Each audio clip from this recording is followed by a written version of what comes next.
The Ventura County Fusion won the 2009 Premier Development League Championship, dousing the Chicago Fire at home. Tonight, another West Coast team has its sights set on a title, but a former champion from Canada stands in their way. It's the 2010 PDL Championship match, live from Portland, next on Fox Soccer Channel.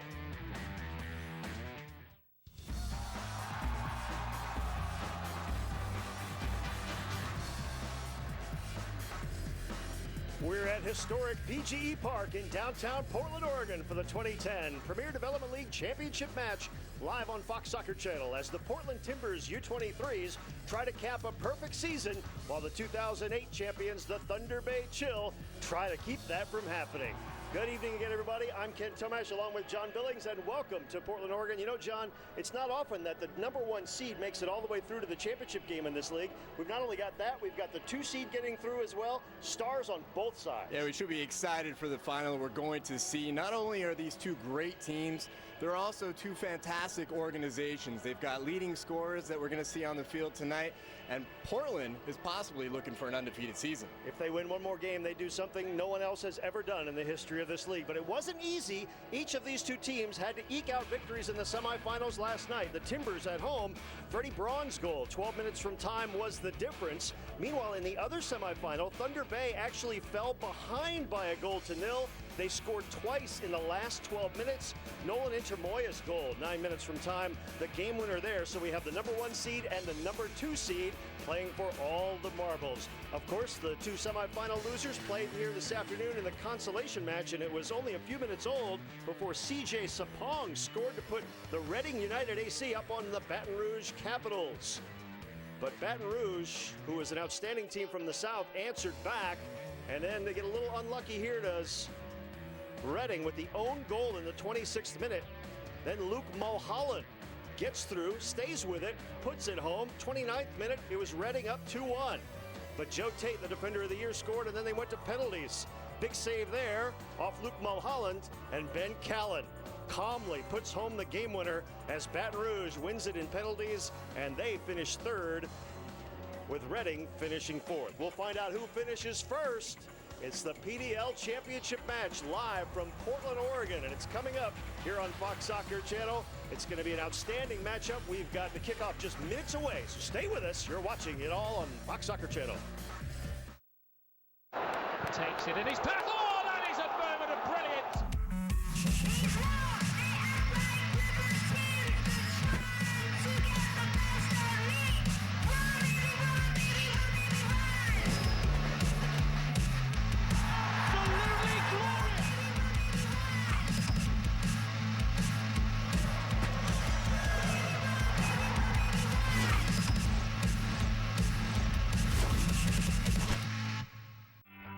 This month, FSC delivers the best from the beautiful game, the best club competition in the world.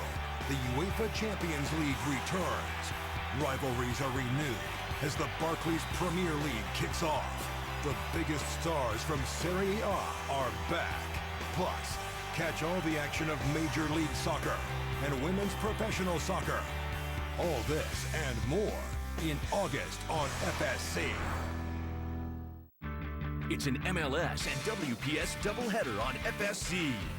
First, surging FC Dallas take on the Philadelphia Union. Then, the Philadelphia Independents take on the Boston Breakers in a WPS East Coast showdown. Live tomorrow on FSC. Fox Soccer Channel. The Big Ten Network.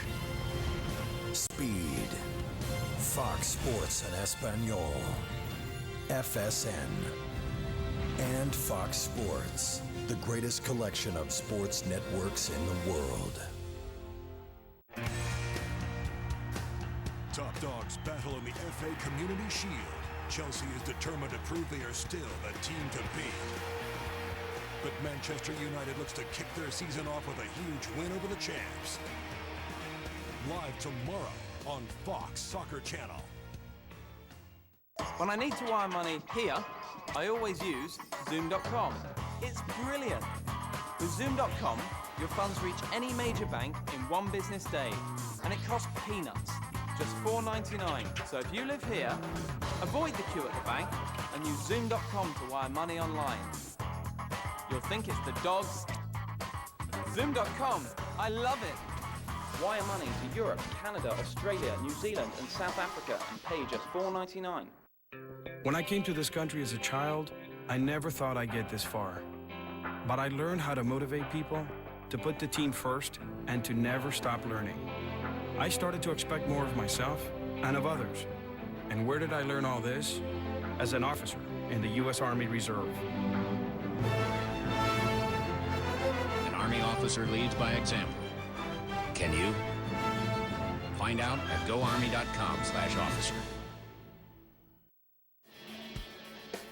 This telecast of the 2010 USL PDL Championship on Fox Soccer Channel is being brought to you by USLLive.com. USLLive.com is the league's official online video channel and features exclusive behind-the-scenes content, interviews, games, and more.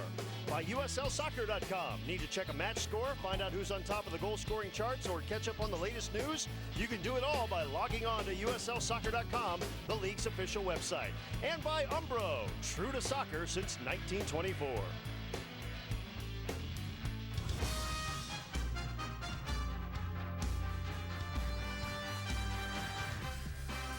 Welcome back to Portland's PGE Park, where we're just minutes away from kickoff of the 2010 PDL Championship match between the Portland Timbers U23s and the Thunder Bay Chill. A big weekend of the beautiful game continues tomorrow at 10 a.m. Eastern as the FA Community Shield starts the English season as Chelsea faces Manchester United. Don't miss it. Right here, we've got an exciting end to the PDL season. Talked to both coaches minutes ago and got their thoughts on today's final. We expect that we bring the same level of performance we brought yesterday and we brought for most of the season, but you can expect a lot and have it not happen. We have to go and talk about it because they're young players and you know they need to make certain they understand it doesn't just happen for them. They have to come out, they have to work hard, they have to set a goal to outwork the opponent, challenge, tackle, run, and then get hold of the ball and see what we can do with it. Anytime you have a game like that, it's only going to build confidence for your team, knowing that you can come back from, a deficit. So I think it's a good thing for us, and the locker room's full of confidence right now, and I think that's a good way to start this game. So the stage is set. The kickoff is next. Don't you dare go away. It's the 2010 Premier Development League Championship Final between Portland and Thunder Bay. Lineups in the kickoff are next. You're watching it live on Fox Soccer Channel. Don't go away.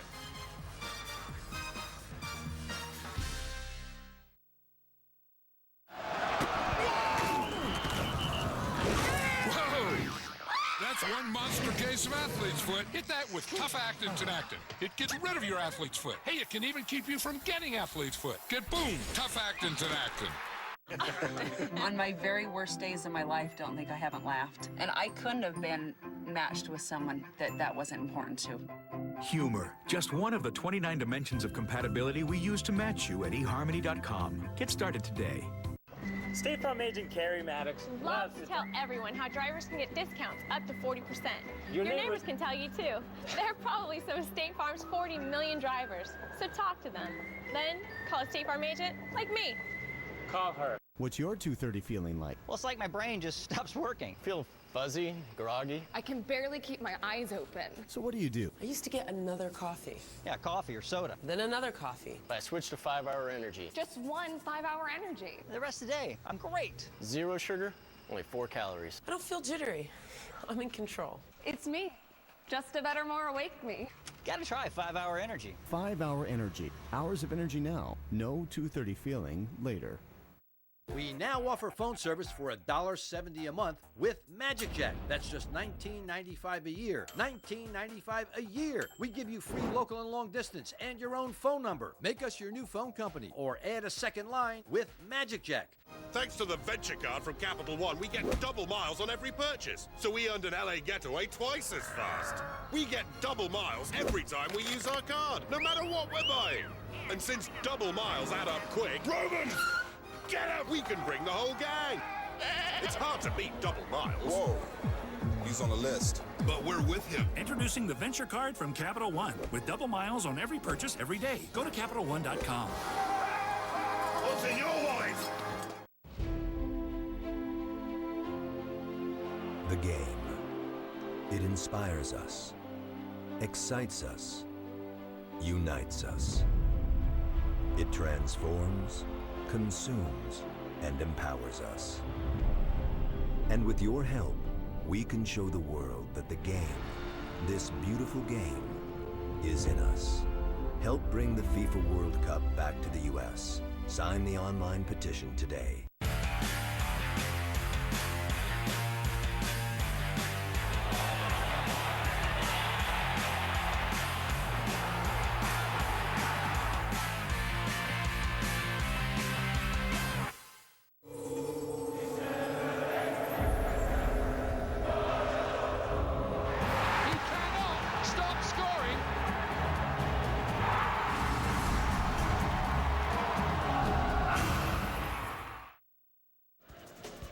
The broadcast of this match is authorized by United Soccer Leagues. Any rebroadcast, retransmission, or other use of any image, sound, account, or description without the express written consent of USL is strictly prohibited.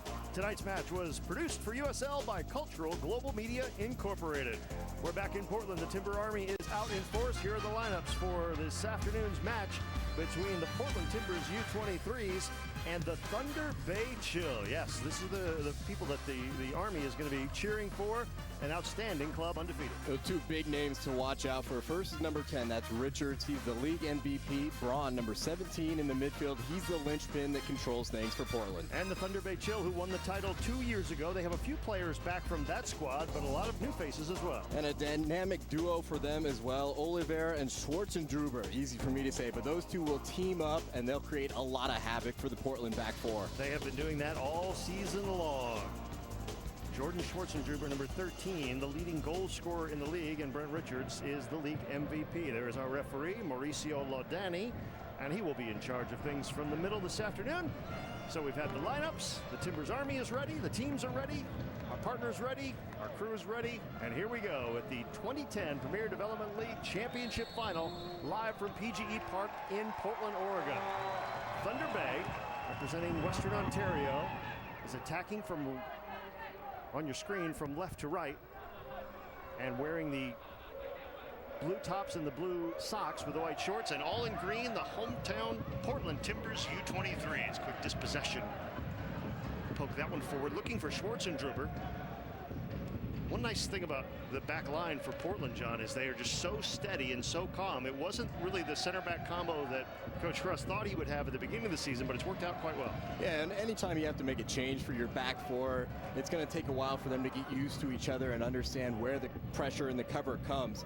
Yes, it wasn't what they expected to have starting at the top of the season, but since then, this four has been together. They've learned each other's style and mannerisms, and they've been fantastic all season long. Center backs Graham Degoni and Ryan Kwolek. Not the tandem that Portland started the year with, but they've been clamping things down thus far. It's a good look right there at Oliveira. He's the guy that you really have to watch for. League leader in assists, and almost all the goals that are created for Schwarzenegger actually come from his foot. Gustavo Oliveira sends that one into the box, and it's headed high into the air. 50-50 ball knocked back in there, and from the 18, trying to clear it was Portland's Graham Degoni. Oliveira going through traffic. Portland trying to clear, and that one mishit by Jordan Kraselnik. These two teams are used to playing in front of crowds, and it was a nice crowd for the semifinal matchups, but it's nothing like they're going to see tonight. It just amplifies that level of concentration that's going to be there. You'd expect through the first 5 minutes or so, Ken, that these two teams will be a little bit nervous, trying to play those nerves out and get ready for this final and show what they've got. Saw Portland's number 10, Brent Richards, there. Be a key man today, the league's MVP and Rookie of the Year. Nice double for him. This will come out of the back now for Portland, as that is played forward by Jordan Kraselnik.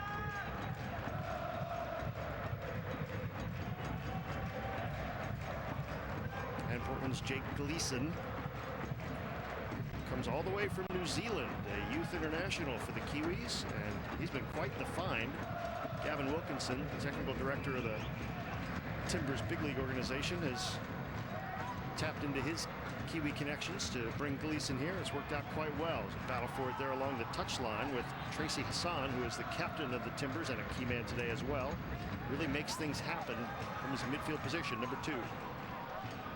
tight challenge along the sideline here, a chance to see how our officials are going to call the game. Sometimes the center will kind of take charge of the entire box to box of the field.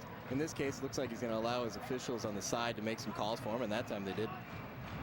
This early portion of the match brought to you by USLLive.com. Now we see the first touch by Brian Ramsey, and just as quickly he is dispossessed, and Thunder Bay's Rafa Heck sends it back the other way. Blue-clad Chill trying to keep possession. Good man to have it in contact with there, Oliveira, but Oliveira runs into 3 green shirts. And now it's Roberto Farfan playing it up. Take it away in the center circle. That one's headed back the other way, and you see Hassan, who is all over the field. He gets tripped up there by Marinez. Yeah, clear-cut foul here, official right on it, and already Hassan starting to get into the action. He's a player you hate to play against. He's going to be active all night long, really make that left side of the defense from Thunder Bay work, but you love to have him on your team. He'll cause havoc for you. So Andrew Marinez there. He's been bothered a bit by a sprained shoulder. He got in as a sub in last night's semifinal, but he gets the start here this afternoon. Jake Gleason will send this free kick long. And for the Thunder Bay box, goes off Marinez's head. Collected there by Freddie Braun, number 17, who really makes things happen in the midfield for Jim Rylett's Portland Timbers U23 squad. Less than 5 minutes gone in this PDL championship match, and they look for Brent Richards down the touchline, and he's not going to be able to get to that before it runs out of play. It might not be a bad time to talk, John, about the different patches of turf that we have. You know, they play baseball here as well, so you'll see at one end of the field, you'll see some of the base paths covered up, but you'll also see where some new turf has been laid on one of the right where the ball is right now. It doesn't seem to affect play as much as you think it would, but you never know when that turf monster is going to reach out and get you. Yeah, technically there's 4 different surfaces they'll play on here. The 3 types of turf along that far side is the newest stuff, or the near side on camera here. And then there's also a corner of the pitch that's got some dirt, what would be home plate. So you're right, though. It doesn't seem to affect the play too much, and certainly Portland will be used to it. And Thunder Bay seems to have adapted well. Foul call in the center circle, and it'll be a free kick for Portland. Thunder Bay plays their home games on natural grass, but they do play a lot of games on the road on turf, so they're not intimidated by it. And they did win the semifinal here last night by a 2-1 count. There's Paul Oganyemi trying to get through there. He was cramping up late in the semifinal last night, but he does get the start. Good night's sleep, and he gets stuck in there on Marinez. Ball goes out of play, and it'll be a throw in for Thunder Bay. Yeah, number 8 in green, that's an important player for tonight's game. If he's able to get up into the attack and get at that back four for Thunder Bay, Portland will see success. If they make him defend and make him do a lot of that effort going backwards toward his own goal, it could be a good night for Thunder Bay. Speedy player, number 8, but a little bit raw, as his coach admits. Still learning some of the nuances of the game, but he's got so much talent that they got to have him in there. Now it's chipped forward onto the wing. Battle into the box, and the player almost went down to one knee, but play on we do. A nice first touch from Zetroy Robertson, and good to see him in the lineup. He was questionable about would he get the start tonight, but an excellent player and really brings pace to that right side. Robertson's been bothered by a tender hamstring. You see the style, he's an outside back, but he was all the way up into the opponent's box, so look for him to get up down that wing. Oliveira quickly turns, and he's looking for Schwarzendruber, but Timbers backs know their assignment well, and he's not going to surprise anybody here tonight. Yeah, we're going to have 2 of the best, not only forwards, but probably players in the entire PDL tonight going up against each other, that being Richards and Schwarzendruber, and they're not incredible because of what they do on the ball, although they're good with it at their feet. They're fantastic because of the runs they make off the ball and their understanding for the game. And there'll be a lot of stuff that you'll see on camera, but some stuff that you'll see away from the screen, getting behind the defense, and for a back four, not to just worry about what's in front of you, but what's streaking in behind you, what's going wide, how he's checking to the ball. It's going to be a handful. Jake Gleason hasn't been tested yet, but he has had to venture out of his box quite a bit to start the attack for Portland. Launch that one. That 50-50 ball is won by Zardetto. And here comes Marinez with a little bit of green space, but he's got 4 men in front of him. Portland keeps its shape, and that's easy pickings for Jake Gleason. Good shape on the back four there for Portland on that attack. They saw that in the semifinal too, that when they turn the ball over, they get numbers back in a hurry, and a lot of people back there. This is an important player, Martinez. It's great for Thunder Bay that he was able to start tonight. What an engine he has. A box-to-box player, a great defender, but he'll also get in the attack like he just showed. Again, Gleason launches again, and another 50-50 ball, and again it's won by Williams Ardetto. Here's Rafa Heck. Played up by Zatroy Robertson. We got a foul call right there, and Mauricio Ladani's going to have a chat, make sure that nothing gets out of hand. Should mention, quick like Ken, that the back four of Portland unchanged for most of the year. Well, in fact, Thunder Bay had a quick change before the game. They thought they might have Neto in the starting lineup, but had to drop Zardetto in instead because of the back that he suffered in an injury in the semifinal game. So Thunder Bay kind of pinching things together. Wilson Neto, back spasms. He's not able to go. That ball's launched into the box and headed to the touchline and out. It'll be a Portland throw-in. Less than 10 minutes into this one, PDL Championship Final, and Tracy Hassan will leave that there. Brent Richards will take the throw-in. Good strong throw, almost into the 6, but it's headed back out. Oliveira has it. He knows exactly what to do with the ball. Finds Martinez. He's got Schwarzenegger on the right wing. He's also got 5 green shirts around him. It's cleared by Dugoni. Troy Robertson pounded there. Brian Ramsey, and Steve Patterson gets his first action of the night. Patterson's a veteran, played on their title team of 2 years ago. Yeah, that win came in PKs down in Laredo, so he brings a lot of good experience. Roberto Farfan sent that one forward. Nobody home for Portland. One of the things that's interesting to watch tonight, as we see a good look at Jim Rylett, the head man for Portland. Ken, in a national league like this, you're going to get styles from all over the place, and that's just a similar situation what we have tonight. It's a microcosm of the entire league. Portland's a team that wants to possess. They're going to work things between midfield and forward, in fact, interchange them pretty regularly.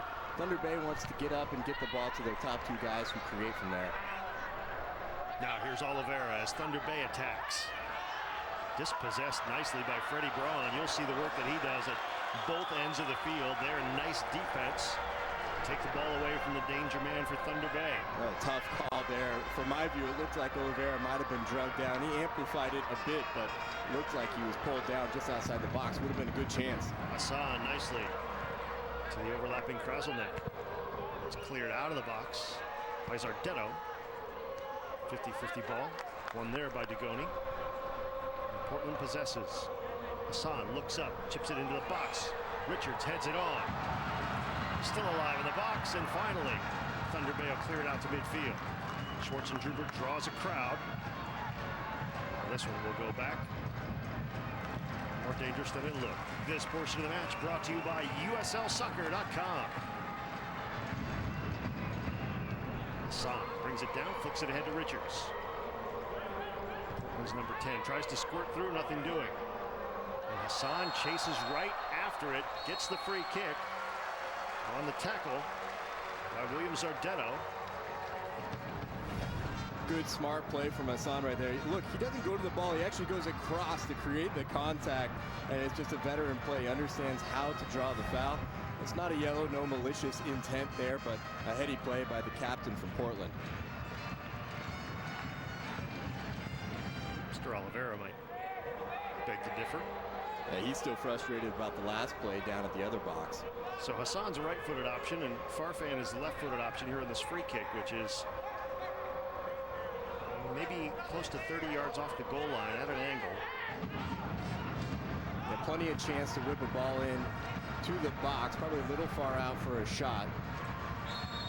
Here's where some of Portland's backs who have some good size can get forward and maybe get on the end of one of these. From Farfan down to the 6, and Zardetto, who's done yeoman's work to this point, heads it away in the 13th minute to keep us scoreless. Quick throw in now as they bounce it in, looking for Brian Ramsey. 50-50 ball at the 18. Richards sends it back in, and Zardetto will head it up again. Nobody can find the ball there. finally Marinas tries to pull it down. And Richards goes down, draws the foul. And Marinas doesn't want to hear it. Now this is dangerous, where the one before had a nice angle for a ball into the box. As we get another look at the foul. Pretty clear late on the challenge from Marinas. This one you have the option to go left around the wall or right. The left and the right-footed options here become that much more dynamic and something to keep an eye on for Peterson. This free kick will come from a little farther out than the last one, but it's almost dead center. And Oganyemi sends it into the box. Headed up. Oh, we've got flag up here from the assistant referee, but we've got a man down in the box for Portland. Steve Patterson came out on that one, and Ryan Kwolok is down. Looks like he'll be okay.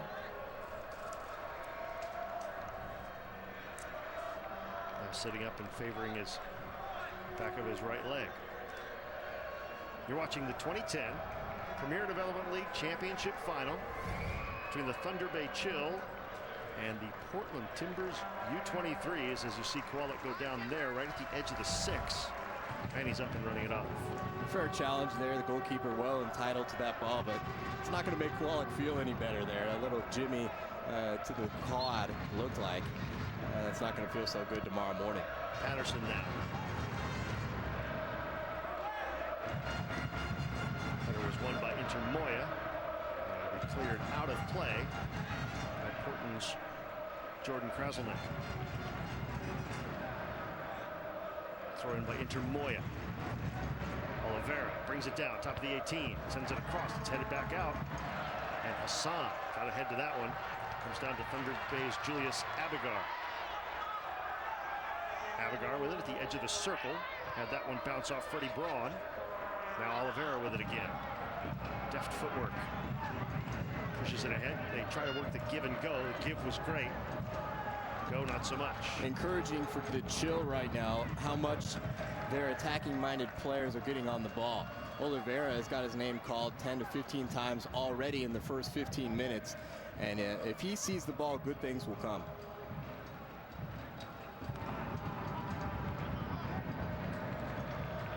Out off Richards.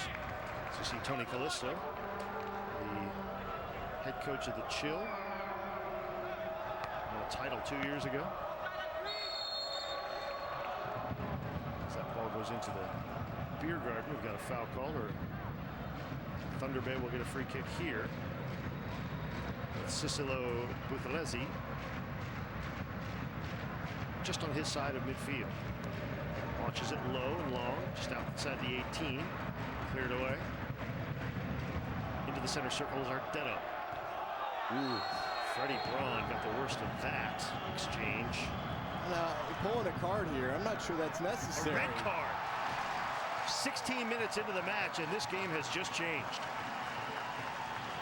Mauricio Laudani issues the red card. Well, shades of the championship game in 2009, in which the Chicago Fire went up a man on a red card. Look, the player gets absolutely smashed in the face by the high boot, but the player, the man who got the red card here, Rafa Heck, he never saw the Portland player challenging in. I don't think you could make an argument that he does this intentionally. Look, he's got his back to the play, the boot's already raised for the ball, immediately going to apologize. To me, that's a really tough call. I know it's an absolute blow to the Portland Timber player, but in my opinion, he doesn't look and sight the Portland player coming in and then make contact to show intent. It's just a matter of two players clashing. It's the game of soccer. It's a physical game. That stuff will happen. How this changes the entire complexion of not just Thunder Bay's chance to go forward and win the game, but how these two teams both apply pressure to the rest of this game, which has a lot left to play. Mauricio Laudani did something that the center ref in the World Cup final did not do on an early challenge. Did not show the red card, and some thought that the game changed there, or would have changed.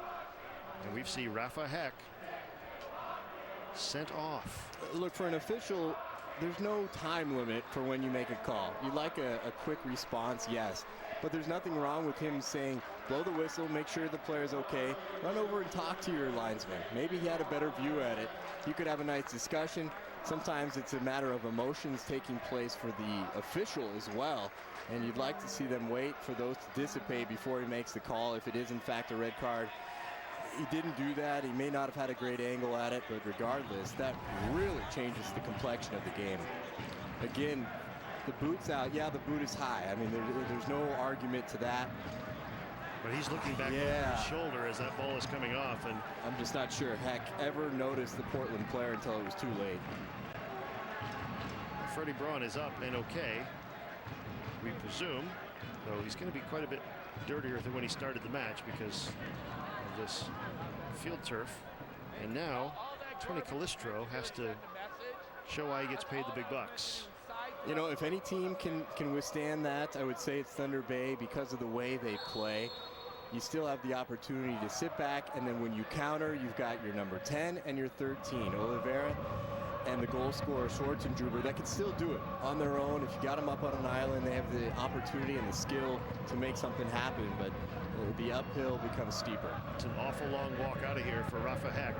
He's got to go all the way around the field. It may take him 10 minutes just to get to the locker room. So now Portland up a man in a scoreless match in the championship final as we've just reached 19 minutes played. And for Thunder Bay, it's important to keep their composure. They didn't panic last night when they went down a goal. Coach Calistro thinks his team does not panic, which is to their credit. So they need to weather the next few minutes while they sort things out. So Troy Robertson will shepherd that one out and get the throw in for his side. Now Oliveira spun to the turf. Portland's Brock Ranger. The next 5-10 minutes here really important, Ken. Sometimes receiving a red card can spur you on and feel like you've got something to prove out there. This game is not by any question firmly in the hands of Portland. They still have a lot left to do. And if the Thunder Bay Chill can get a goal here, you know, like I said, the complexion of the game shifts another time. Heck, a midfielder, so now what do? Will they just play with three midfielders? Well, from the initial glance, I think what you do is you pull Oliveira back and play him more as an attacking-minded midfielder, but a lot of times they play with Schwarzenegger up on his own anyway, and that's what you see here. Right there at the 18, but it comes down to Oliveira, and quickly he draws a crowd. He's so skilled with the ball at his feet that he tried to play it to Marinez, and he just missed connections there. It'll be a throw-in for Portland in the 21st minute. Yeah, it looks like they're going to slide Marinez out to the right wing, so it opens up some space in the midfield right about this gap for Oliveira. Marinez is down, finds Schwarzenegger. He goes down, but Portland is there defensively as Marinez is still down in the touchline in front of his bench.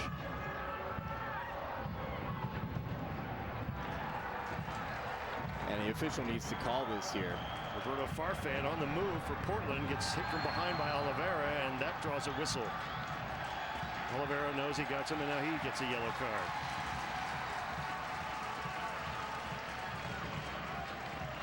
Well, Mr. Ladani's book is not one that will be on the bestseller list in Thunder Bay after this one for certain.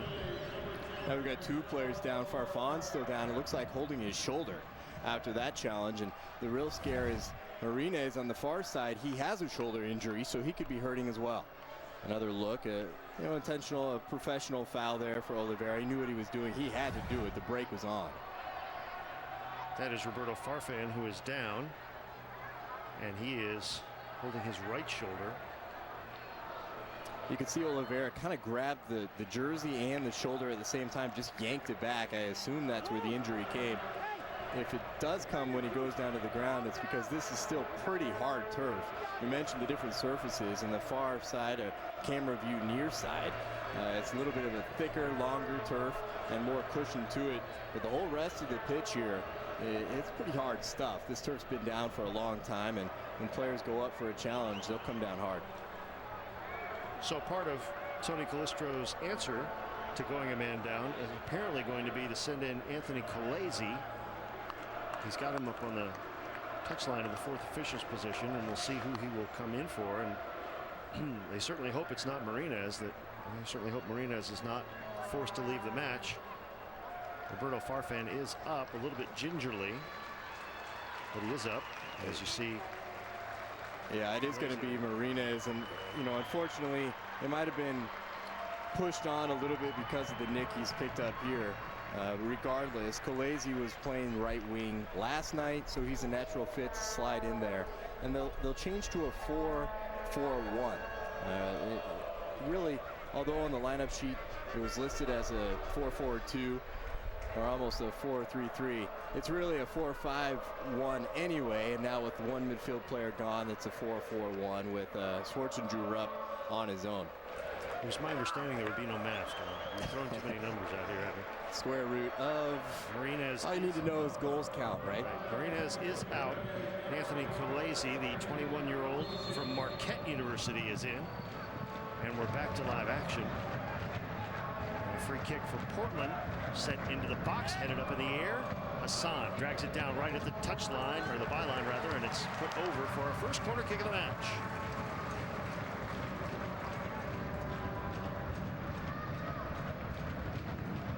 There you see Martinez. I'm sure not only is he in pain, he's in psychic pain from having to leave a championship final in the 23rd minute. Free kick by Tracy Hassan. Since it's the far side of the box and a little bit too far for Bimo Guglielmi. To tack that point about Martinez going out, and in the same notion, Heck getting the red card. This is a big chance for their team to win in a championship game. It's also a fantastic pedestal to put these players onto as a chance to show what they can do. The exposure. This league is all about developing players to future pro careers, and this game is just the spotlight that can really launch that career. So to go out less than 20 minutes in, it's a big blow.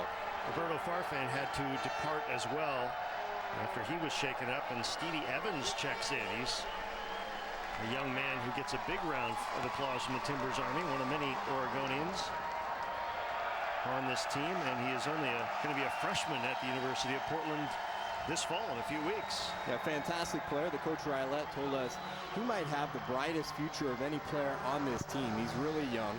He's got a lot to learn still, but he's got incredible amount of talent and the physique to do it. Schwarzenegger got on that one. In fact, I think it may have been sent back the other way by one of the Portland defenders, but in any case, Jake Gleason was there to make sure no damage was done. Now battle for it in the midfield. Freddie Braun plays it wide. Tracy Hassan. Hassan draws some attention from two defenders, and he's stood up there, and a takedown, a wrestling takedown, that might get you a point. A great defensive effort there from Thunder Bay. For a player like Hassan, you get two guys around him and make it difficult. And two of the strongest, toughest guys as the two captains clash there. Nolan Intermoya was his goal in the semifinal that sent them through to this final, which thus far has not been a dream start for them. They've already lost a man, but they have not gone down a goal yet, as neither side has been able to get past the goalkeeper. Jake Gleason kept clean sheets aplenty throughout the season, has won every playoff game 2-1. That's good for us, huh? We're going to see 3 goals tonight. I hope so. We've already seen some excitement with a red card early on. Thunder Bay with a deep throw in. Whipped into the box. Headed there, and Stevie Evans sends it out, but just as quickly Thunder Bay gets it back. Oliveira gets hip checked there. Evans takes it away from Zitroy Robertson. The late challenges coming in all over the place now. This is a physical match. It's going to be quite the challenge for Mr. Laudani today. Yeah, unfortunately, when games boil over a bit, it becomes harder and harder to ream it back in or rail it back in with the lasso, because these two teams now have a chip on their shoulder. Everybody's going to feel like when they get a hard foul, that should be the next card, and it starts to get a little bit of a pile up for these two teams and the 3 officials. Here's what's at stake for Portland. Jake Gleason's team, they're looking to become the very first team ever to go through an entire season in the playoffs in this league, unbeaten and untied. The last undefeated and untied team was the Jackson Chargers in 1998. They had a super team that just blew everybody away until they got to the final when they lost. And it's the first time a regular season champion has been in the final since 2001. So the playoffs in this league are very treacherous. And as we saw even in the semifinals, those games were in doubt until the very end. Nothing's a given. It's so incredible. It's not just that they haven't been beaten. It's haven't been tied at all. They've won every match. As the general manager of the Tacoma Tide, another team in the Northwest, can have seen this Portland team play a lot this year. And they beat us twice. Once was just 1-0 here. And you know that every day you have to bring it at that level. For college players to have that kind of concentration through an entire summer it's phenomenal. Here's Intermoya playing it wide as Thunder Bay not intimidated by the undefeated opponent. Oliveira swoops in and takes that one away from Steve Evans. Oliveira sends it looking for Schwartzendruber, who is, if you notice, has a guy in front of him and a guy behind him. Yeah, he'll feel the pressure of that man down as much as anybody on the field, because it's going to put him up on an island all by himself. He's going to have to do twice the work defensively, and he's going to have twice the defense in his back pocket to try to corral him on the field. Here we see Evans sends that left footer forward. He was looking for Brian Ramsey. And now we get a whistle and a foul. Portland at home has been, well, they've been equally great in both places, obviously. Jim Rylett, 9-0 at home and outscored their opponents 33-4. During the regular season, they scored 53 goals and only gave up 6. But you never know when you then face 3 other teams here in a Final Four situation that you've never played before. As Oganyemi, some nice footwork, gets to the byline, gets it across. Hassan heads it, and it's into the net. The captain draws first blood for Portland. They're up 1-0 in the 30th minute.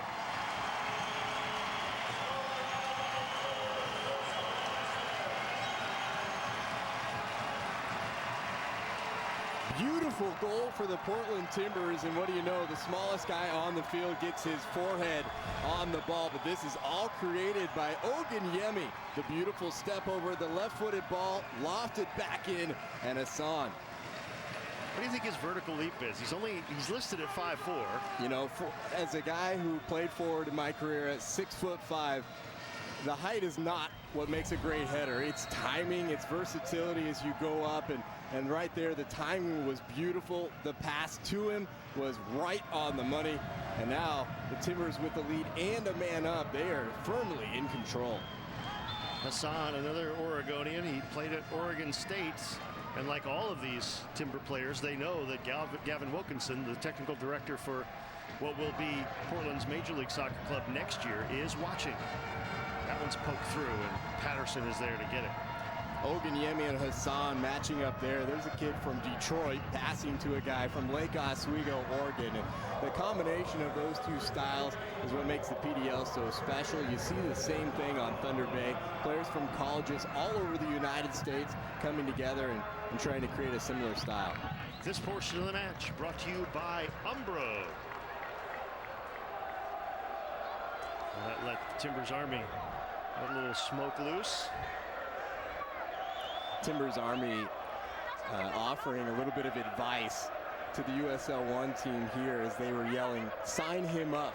They were saying it for Brent Richards last night, but we were sitting next to Merritt Paulson, the owner, and as Oganyemi put a couple nice plays together, he said, sign that guy up too. You know, so the watch is close, and these fans know what they're talking about. They see a high level of play here from youngsters that could translate into not only the USL 1 team this year, but Major League Soccer in 2011. Timbers Army was out in force last night, and we talked about a quick turnaround for these teams that played last night, and then the 2 teams that had to play in the 1 o'clock consolation match, and this game at 4. It's a quick turnaround for the Timbers Army as well, but they have answered the bell. And now here is Brent Richards with a rare touch. He has not been able to get the ball at his feet in the first half hour of this match very often. Cleared away by Thunder Bay out into the center circle. Schwartzendruber is tracked back a bit, gets it to Oliveira. He's got an almost telepathic connection with Oliveira, but Portland's defense sniffed that one out. Brock Granger plays it up. Oganyemi again. And we saw some of those raw, mad skills that he has. Evans gives that one up to Richards. He'll left foot it over to the touchline and out of play. And part of those raw skills are what make him a great player for the future. If you've hit your ceiling already as a 20, 22-year-old in this league, you know, professional scouts will see that and say, well, what is it going to translate at a higher level? Well, for him, his ceiling is not even near reached, and he's already playing at this high level. Freddie Braun, square ball to Hassan. He thought he'd have a go again. It's cleared by Intermoya. The other thing that's nice about Bim, as his friends call him, Oganyemi, is his physique. He's a strong, fast, well-built player, and you're not going to push him off the ball when you get up, you know, playing against men in the professional ranks. He's just 20 years old, listed at 5'10", 175, but he's got that long stride, he's got pace, and once he learns how to play the game, look out. There's Oliveira, into space to Intermoya, and Stevie Evans picked his pocket. And he did it again. We're going to need to be a little bit quicker on the ball movement when Mr. Evans is lurking. Here goes Oganyemi with some open space. They try to close him down. He pushes it out too far in front of him. We've got an offside flag up. Yeah, I don't think that was an intended pass. He got caught with the changing of surface and just touched it too far in front. I think the intention was to touch it to himself and had it run away. You know, we talked a little bit about the quick turnaround for these two teams. It comes down to fitness in a lot of cases. The last time these guys won a championship in 2008 was in the blistering heat of Laredo. It's much cooler here today, but that fitness called in, and Thunder Bay told us from players to coach to ownership how often they train. In May, they're doing 2-3 days sometimes, making sure they have a high level of fitness. So they should be able to withstand being maned down and the back-to-back games, but it won't be an easy ask. Hassan, the goal scorer, played that one long to Brian Ramsey. Ramsey will send it back to Hassan. He may whip this one in. And he does. Oh, an attempted bike there. As Richards measured that. Now Oganyemi pushing it past his opposite number. Sets up Evans. And that's kicked away from the 6. Intermoya with a nice move to get around Freddie Braun. Now Intermoya in the center circle. Thunder Bay trying to answer. Down a man and down a goal. Gets it onto the wing. Turning and firing was Anthony Calesi, who came in after the red card to Rafa Heck. Encouraging for both teams. Again, Portland able to get to the end line and bring it back off the foot of Oganyemi. But you see that Thunder Bay is still dangerous getting forward. They can create on the counter. Abigar will be called for the foul there. And since coming into the match, Steve Evans, just 18, has really shown that spark. Sometimes the crowd, sometimes the event, the cream really rises to the crop and or to the top, excuse me. And or worse than that. Yeah, and certainly Evans is a guy who's got that potential, and sometimes it's just a little spark to get him started up. Hasn't even taken a college class yet. I mean, he hasn't even started his freshman year yet. He's got a clear head. Here's Gleason sending that one long again. Going to start the attack. Oganyemi with it for Portland. Chips that one wide to Hassan. Hassan turns, spins it out of there. Kraselnik forced Patterson to come out and grab that one at the 6. So in the final 10 minutes here before halftime, it may not be crucial that Thunder Bay answer, but it is crucial that they don't go down 2. Yeah, I would say so, and they need a bit of confidence. I think they have to feel and really believe that they can come back, which they should. The last 2 games, they've come back from a deficit to win. It's just a little different when you know you're a man down and you know what's looming, which is pure exhaustion for the second half. Evans recovers and runs right into Julius Abigar, who may have played that one slightly large, but he does get the free kick. Abigar getting a bit of his own medicine. He actually leads the entire PDL in fouls committed this season with 41 fouls. So he's a guy that controls the midfield, and if you can't control it, he'll just make sure you can't. Williams Ardeno sends that one ahead. Calesi kicked from behind by Brock Granger.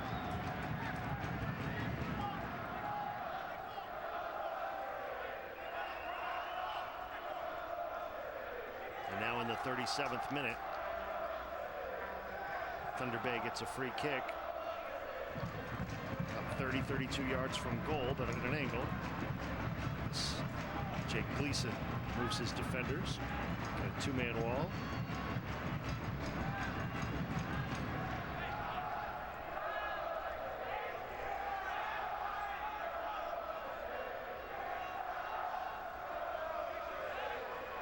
Gustavo Oliveira will try to bring this dead ball to life. Into the box, cleared away by Portland's Graham Dugoni. And Hassan can't keep that one in. Another throw in for the Chill.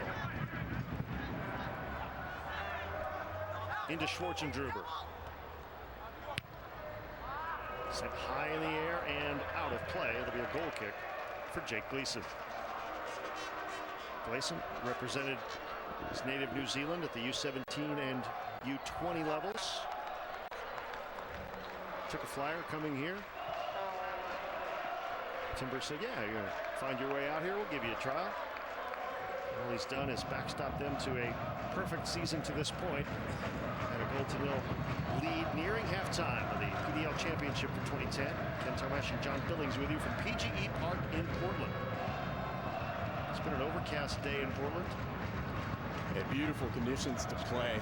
Certainly a lot of places in the country right now would be testing your ability to withstand the heat, but right here is just about near paradise.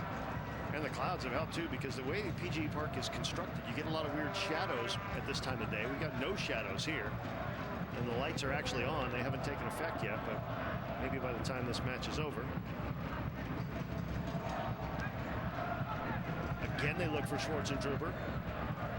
There's a shot that goes just high, and that may have been Thunder Bay's best chance of the first half to this point. Yeah, I'd like Gleason to be a little bit more assertive as that ball floats in. I think he could have come out and got to it, but if not, he's got to be shouting at his defenders, letting them know what he wants. It looked like some indecision not only from Gleason, but also from his center back. As Oliveira took that shot. As we approach the final 5 minutes of the first half, I'm sure we'll have some stoppage because of the injuries and the red card, goal. May see as much as 3 or 4 minutes of stoppage time. Hassan races after this one. He actually gets ahead to it, and he goes down, but play on. Here's Freddie Braun again. He had that momentarily. Julius Abigar gets it back. It's to Intermoya. And Intermoya did not take as good care of it as he perhaps should have, but the foul called there.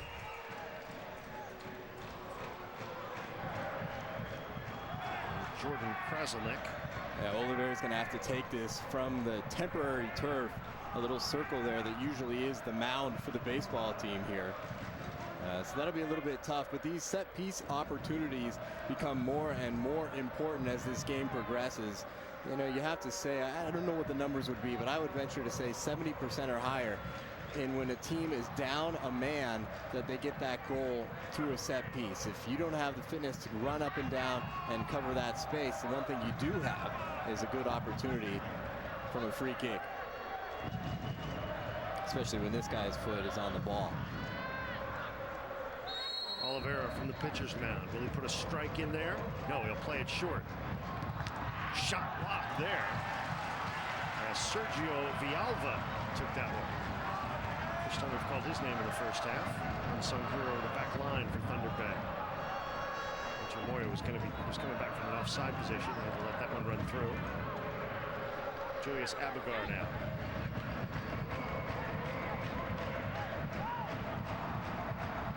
Played wide to Oliveira. Gustavo Oliveira. Abigar pushed that one forward. Oliveira couldn't get there. And from the 18, Portland clears it away. Oganyemi now into the center circle. Nicely done there, but sniffed out by Cicelo Buthelezi. Now on his horse chasing this one is Brian Ramsey. Villalba and Ramsey go down. Now, Ramsey was offsides on this, and the official missed the call. He was a little bit out of position. It was kind of an offsides position and then back on, and ends up working his way into a foul. That's what everybody says about Ramsey, is his work rate, second to none. And, you know, Richards is getting all the accolades, but Ramsey sets him up for so many opportunities. He makes the runs that open up space for his teammates and create goals. I talked to Brent Richards before the game, and he said that very thing, that he gets a lot of help, but specifically from Brian Ramsey. And it into the 6 and out of play. Yeah, it was almost off Ramsey's foot there. You know, he says, hey, quit talking about me as the guy that doesn't get the accolades. I want a goal here. As we approach halftime,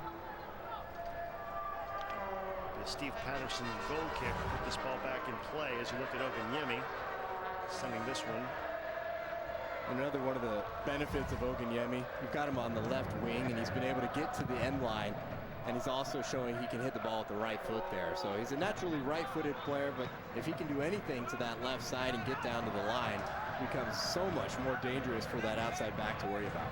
Oganyemi getting to the end line is what created Portland's winning goal in the semifinal last night.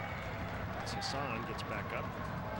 He's had an eventful first 43 minutes to this point. His goal was the difference. His header in the 30th minute has given Portland the lead by a goal to nil.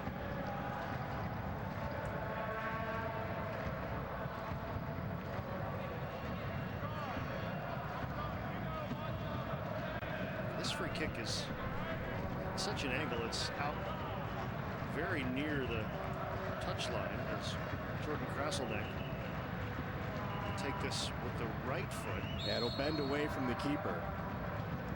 Krasselnick sends it in, it's headed up here, and it will go out for a corner. Krasselnick hitting that one with his right foot. Jim Rylett admitted that for a long time he thought Krasselnick was a lefty, so he was playing him on the left-hand side until finally one day he had to say, "Coach, I'm not left-footed." Yeah, they were playing him on the left wing, more or less, and now brought it back to the right back. Now his right foot sends that one to the 6. It's grabbed there by Steve Patterson. Patterson takes a tumble, but he sends it long. We've got a foot race here. Hassan collides with his man Oliveira. Oliveira gets it through the keeper, and he may tie this game up, and he does. Miscommunication at the back for Portland. We are level, heading towards halftime.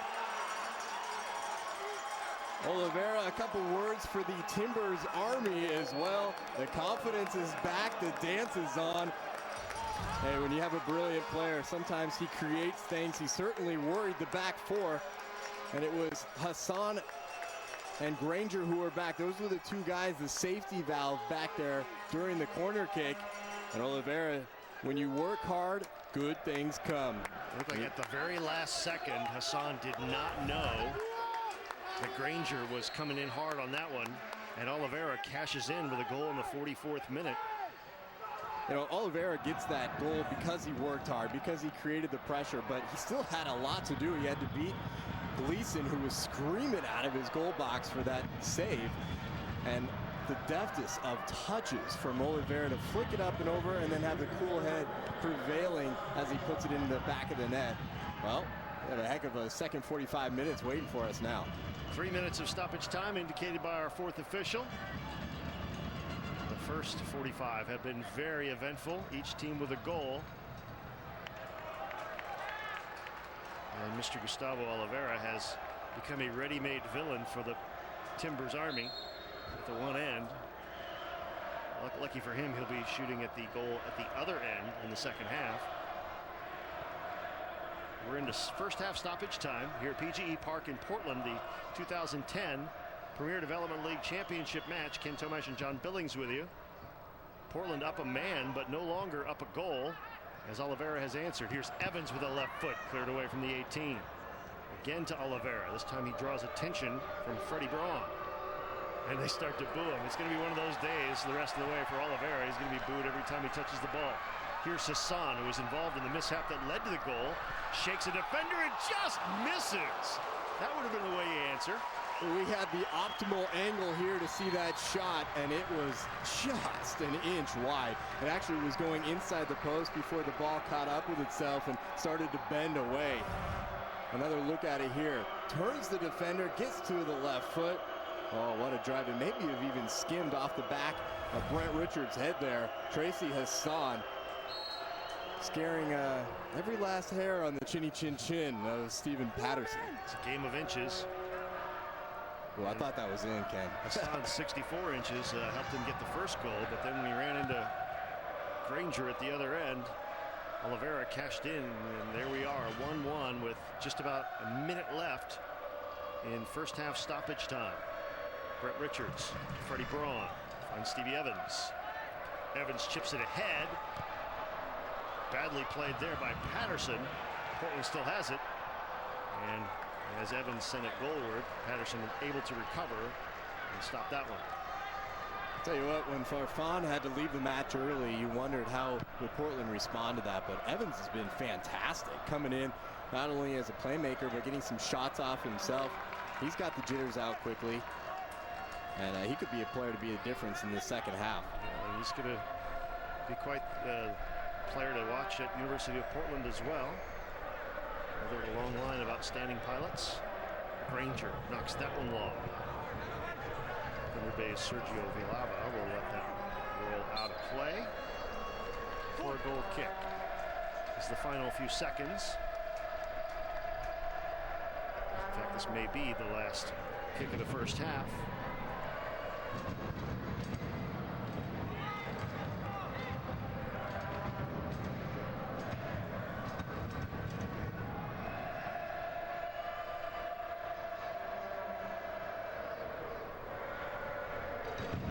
Foot to the ball.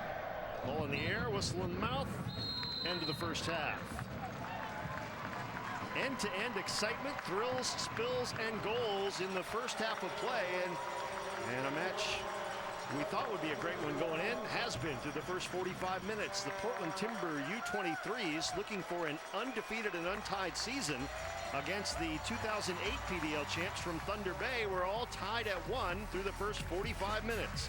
If the second half is anything like this is going to be a great game, one for the ages. Stay with us. Our halftime show is coming up. We'll have interviews, stats, highlights, everything going on. Stick around. You're watching the 2010 PDL Final live on Fox Soccer Channel.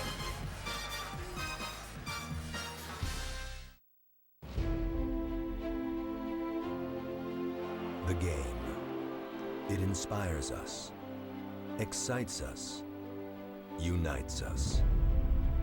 It transforms, consumes, and empowers us. And with your help, we can show the world that the game, this beautiful game, is in us. Help bring the FIFA World Cup back to the U.S. Sign the online petition today. And the referee blows his whistle at the end of the first half.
Ever wonder who's searching for you?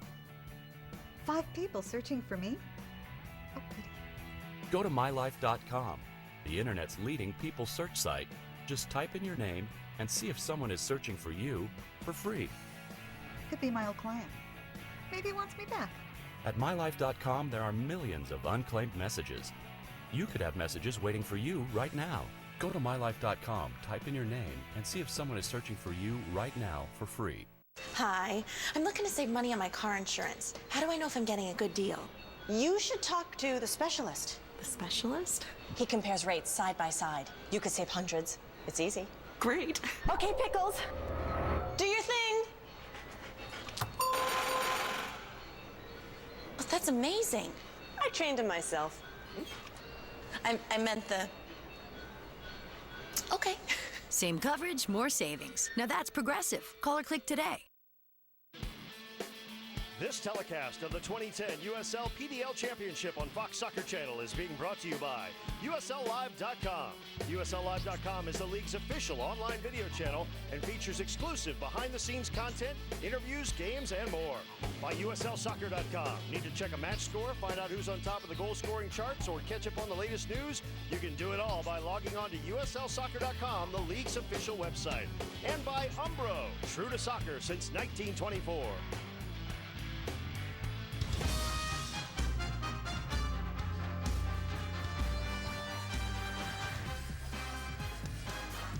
Halftime in Portland. What a match the Army and the rest of the fans have seen here as the Portland Timbers U23s are all knotted up with the Thunder Bay Chill 1-1 at halftime. This is the culmination of the 2010 PDL season, and it's a time to celebrate and to announce all the honors. So on Friday, they announced the all-league teams, and here were the hardware passed out, and the most valuable player and rookie of the year. You've seen him in this match. Brent Richards of Portland. Defender of the year, Joe Tate from the Baton Rouge Capitals. He scored a goal for his team as they won the third place match here earlier today. Jim Rylett, coach of the year. Not a tough decision when your team is undefeated going into the championship round. And Ryan Mira of the Ironbound Express recorded 8 shutouts in only 12 games played as the Ironbound Express went 10-3-3 in the regular season. So congratulations to all these folks who took home honors in the 2010 USL PDL season. Well, speaking of this season, we talked with USL Senior Director of the PDL, Jeff McCraney, as well as President Tim Holt and Merritt Paulson, the owner of the Portland Timbers, about this season, about where the PDL fits in the American soccer landscape, and about all the excitement around soccer here in Soccer City, USA. It's been great. I mean, exciting to say the least. When you have 67 teams playing 16 games over the course of 3 months, it's definitely going to be challenging, but we've just got such a high-quality group of clubs that have really worked very hard to put things together, and I couldn't have been more excited to be a part of it this year. You see some of the very best players at this age in the country playing in this league. How does that speak to how well this league has grown over the years, that you're getting some of the top talent? Well, I think there's a good reason for that. I mean, obviously it's the highest level of amateur soccer in the country, but really to have those guys involved and to have them continue to be involved throughout the years and just to continue to develop through our system and then move on up into the professional ranks has just been something that obviously fits the original vision for the PDL and certainly our goals for the future. Working with college programs and college coaches, how has that give and take grown over time in terms of the give and take back and forth with players? Yeah, and I can only speak for this year, having just been involved with the PDL since March, but I think there's been a mutual respect and an effort for us to help develop their players and for them to support the PDL. This year you're back to a Final Four format. Last year was a one-off, so you keep tweaking things a little bit. Obviously happy to be here in Portland. How do you see maybe playoff formats and other things being tinkered with over the time? It's really something we have to continue to work with.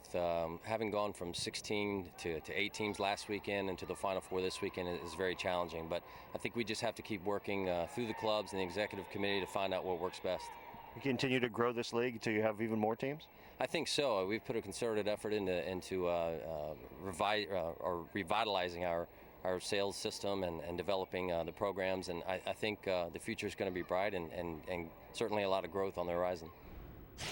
Tim, obviously the PDL is a huge part of what you do at United Soccer Leagues. Where does it fit into the structure of American soccer? How important is it to the American soccer scene? Right, yeah, the PDL is truly a destination league for the most advanced players, male players, ages 17 through 23 in the United States and Canada, to sort of bridge that gap between the youth, collegiate, amateur game and the professional game, both domestically and internationally.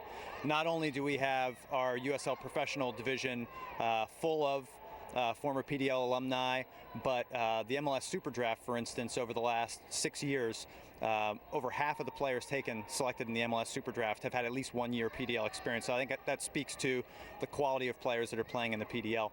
From a player development standpoint in this country, one of the biggest challenges we have, and arguably where we fall behind other countries around the world, is that our 17 through 22, 23-year-old players don't get enough meaningful games over the course of their development. So the PDL serves that role of providing between the months of May and August 15 to 20 top-level games in a professionalized structure. So the PDL, really plays an integral role in not only USL's player development structure, but that of American soccer. There's a lot of history. Obviously, you can trace this league all the way back to when you first went outdoor, when USISL first went outdoor. But about 10 years ago, you made the decision to go largely with the U23 setup. Has that been a good decision? How has that worked out? Well, it's been a tremendous decision. I think it was important because we identified that there was that void that I just spoke of, that no one was really serving the players 17, 18 through early 20s. So we changed the sort of focus of this league to be an under-23 league. The league's grown from 20 some odd teams back about 10, 11 years ago to 67 teams in the United States and Canada, one in Bermuda. And it's been a very popular model from a player development standpoint, and also from a viable model for professional soccer owners and amateur soccer owners in this country. So we think it's been a very positive decision. I think that's reflected in not only this weekend, but what we see around the calendar year. Was it an easy decision to decide to host this event this weekend? Oh, definitely. Really youth development is so core to what we do, and the PDL team has represented this organization exceptionally well on and off the field this year, and this is the culmination of all that. We've got the national championship, and to be able to do that right here in Portland is terrific for this organization. I guess if there's one catchphrase for your organization, it's excitement about the future. You're excited about the move to MLS. You're excited about the renovations here. And if you look at this PDL team going undefeated, you got to be excited about the future of soccer in Portland overall. At every level, and when you think about Soccer City USA, and which is the moniker for Portland, the Timbers come to mind, but goes so far beyond that. The youth club soccer participation index is so high here in Portland, and the support of big events, University of Portland's college teams, and this PDL team. Talk about great timing. It's our second year of having the team in existence, and this is on the verge of hopefully what will be a historic day, the first undefeated. Not no losses, but no ties. Pure undefeated. So it's absolutely terrific. How have you seen this community react to this organization and how you've built things? Oh, it is Soccer City USA. I mean, there's a lot of anticipation, a lot of excitement. This is a great year. I mean, our timing in so many ways is fortuitous. It was an exceptional World Cup. This is a country that's been captivated by soccer this year, but Portland has been a city that's been captivated by soccer longer than that, really dating back to the NASL. The seeds of this soccer adoration were sown at that point in time, and to be on the verge of First Division soccer, Major League Soccer next year, this renovation, it's great stuff, and we're really, when you look at where we are on season tickets, when you look at where we are at corporate support, I feel really, really good. As someone who is sort of new to soccer, you've seen how it can be challenging at times, but has it all been worth it? Oh, it's been worth it and then some. I feel very bullish on the sport of soccer, its prospects long term, both in Portland and nationally. It's a championship time of year. Here we saw actually last weekend in Santa Clarita, California, it was actually Buffalo beating Vancouver by that 3-1 score.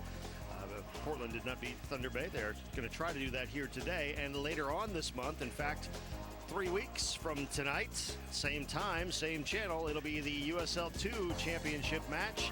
The top two teams in the third division will go at it, and we'll have it for you live here on Fox Soccer Channel. So it's championship time of year, and we've got 45 minutes, maybe even more, left here in the 2010 Premier Development League Final. The folks in Portland, well, they're sitting back now, but they were on the edges of their seats in the first half and will probably be there for the rest of the afternoon. We'll be back with the second half, actually first half highlights after this. Don't go away, you're watching the PDL Final. When I need to wire money here, I always use Zoom.com. It's brilliant. With Zoom.com, your funds reach any major bank in one business day, and it costs peanuts, just $4.99. So if you live here, avoid the queue at the bank and use Zoom.com to wire money online. You'll think it's the dogs.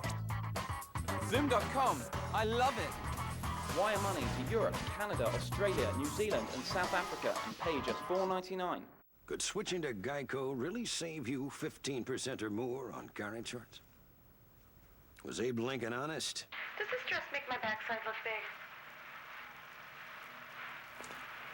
Perhaps it will. Could switching to Geico really save you 15% or more on car insurance? Is having a snowball fight with pitching great Randy Johnson a bad idea? Yeah, I'm thinking maybe this was a bad idea. Introducing the Skechers Resistance Runner. Like running barefoot in the sand. Skechers Resistance Runner. What's your 2:30 feeling like? Well, it's like my brain just stops working. Feel fuzzy, groggy. I can barely keep my eyes open. So what do you do? I used to get another coffee. Yeah, coffee or soda. Then another coffee. I switched to 5-hour energy. Just one 5-hour energy. The rest of the day, I'm great. 0 sugar, only 4 calories. I don't feel jittery. I'm in control. It's me. Just a better, more awake me. Gotta try 5-hour energy. 5-hour energy. Hours of energy now. No 2:30 feeling later. We now offer phone service for $1.70 a month with Magic Jack. That's just $19.95 a year. $19.95 a year. We give you free local and long distance and your own phone number. Make us your new phone company or add a second line with Magic Jack. You're watching FSC in HD.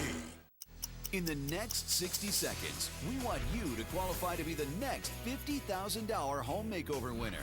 Pick up the phone and get ready to start dialing when the number appears on your screen. Call the number on your screen now and we'll mail you a key. If your key opens the lock in your local Direct Buy Club, you'll be the next $50,000 home makeover winner. Operators are standing by, so call right now. Direct Buy Club has already awarded over $1 million, and someone is going to win the $50,000 home makeover. Why not you? If the phone number is blinking, the phone lines are now open. Call now to receive your key and an invitation to your local Direct Buy Club, where members can save thousands or more paying low direct from the source prices on big ticket items like kitchen cabinets, home furnishings, flooring, bathroom fixtures, and so much more. Call now and get your key to winning a $50,000 home makeover. Someone is going to win the $50,000 home makeover. Why not you?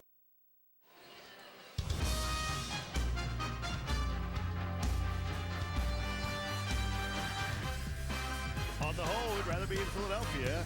Fans from Philly who can't be in Dallas tomorrow can catch FC Dallas against the Union at 5:30 p.m. here on Fox Soccer Channel, followed by the Philadelphia Independents against the Boston Breakers in women's professional soccer action. That follows the Community Shield and just an entire great Sunday of soccer here on Fox Soccer Channel, live in HD. Here we are in Portland, and there is no place we would rather be at the moment because we have got an outstanding game brewing here between the Portland Timbers U23s trying to remain unbeaten and Thunder Bay trying to win their second title in 3 years. Let's take a look at the first half highlights. Thunder Bay came out attacking early, John. Yeah, it was a lot of action even before the goals came. Early on, got right behind the defense and started creating opportunities and testing Gleason. And then there's Marina's here. It's too bad he's out of the game with the injury and the substitution, but he was getting into the attack.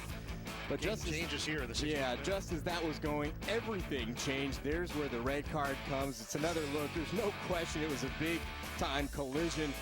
It's going to hurt Braun a little bit tomorrow, but Heck hurts tonight. Rafa Heck sent off in the 16th minute, and Portland broke the ice here through their little big man. Yeah, Obinyemi started it, and Hassan headed it home. A beautiful header from the smallest guy on the pitch. Tracy Hassan made it 1-0. But as the half was winding down, Hassan was involved in a mix-up at the back. Watch, he runs into his man Granger, and Oliveira catches in. Yeah, just poor communication. Oliveira working hard, has it pay off, and you can see the deft touch at the end. Flicks it over Gleason, and then tells the Timbers Army what he thinks about it. Oliveira is the leading assist man in the league, but he gets the goal there. Shots even at 5. Other than that, stats that tell the story. This has been an even match through 45 minutes, and the second 45, maybe more, maybe just as good. We hope you've enjoyed so far. We hope you're sticking with us. We'll have the second half coming up right after this. The teams are returning to the pitch, and we'll be back with the second half of the 2010 PDL Final live from PGE Park in Portland, so stay with us.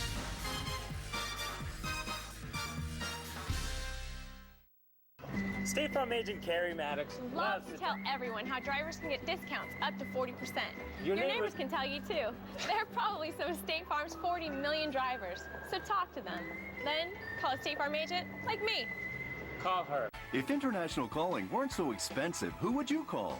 My husband. He's stationed in Germany. The kids miss talking to him. I called my little brother in Mexico. I taught him how to make a penalty kick. My best friend in India. She loves to gossip. With Penny Talk, the money-saving calling service from IDT, rates are as low as 2 cents a minute to over 200 countries around the world. Penny Talk works with the phone service you already have, from any phone, even your cell phone. With Penny Talk from IDT, international calls to family and friends cost as little as 2 cents a minute. There's just a low 49-cent connection fee per call. To start saving today, visit pennytalk.com. Call this number or download our free iPhone application. Your satisfaction is guaranteed. Daddy, my cousin moved. Hey, you like the soccer shoes that I sent you, bro? I did? She's getting married. Don't wait. Call 800-393-5308 or visit pennytalk.com. Call the world. Call now. Bob's a little PO'd. New family moved in down the block from San Fran, and they got DirecTV to watch them 49ers every week. But that's no excuse not to be neighborly. I brought him over a party platter this morning. You're very tolerant, Lorraine. Only DirecTV lets you watch your favorite team wherever you live. Call 1-800-DirecTV. The best league from France is on Fox Soccer Plus. Charlie! It's in! This season, don't miss a moment of the drama. Ligue 1 on Fox Soccer Plus. I'm Roger Teeter. In my 40s, I suffered from chronic back pain. I tried practically everything to find relief. Nothing really worked. Then I found inversion. The Teeter Hang-Ups offers natural decompression that can help to restore nutrients to the discs, reduce nerve pressure, provide realignment, and relax tense, tired muscles. Call now for a 30-day trial of the latest Teeter Hang-Ups. Just pay $14.95 plus shipping and handling. Unlike any stretch you can do on your own, a few minutes a day on the Teeter decompresses all weight-bearing joints, promoting improved function and flexibility. That deep stretch leaves me feeling relaxed and rejuvenated. Even though I'm in my 70s, I feel great. It's an extremely easy piece of equipment to operate, and the relief that it brings me is well worth the 3 to 5 minutes. Give it a try and discover why over 1 million people worldwide have put their trust in Teeter Hang-Ups.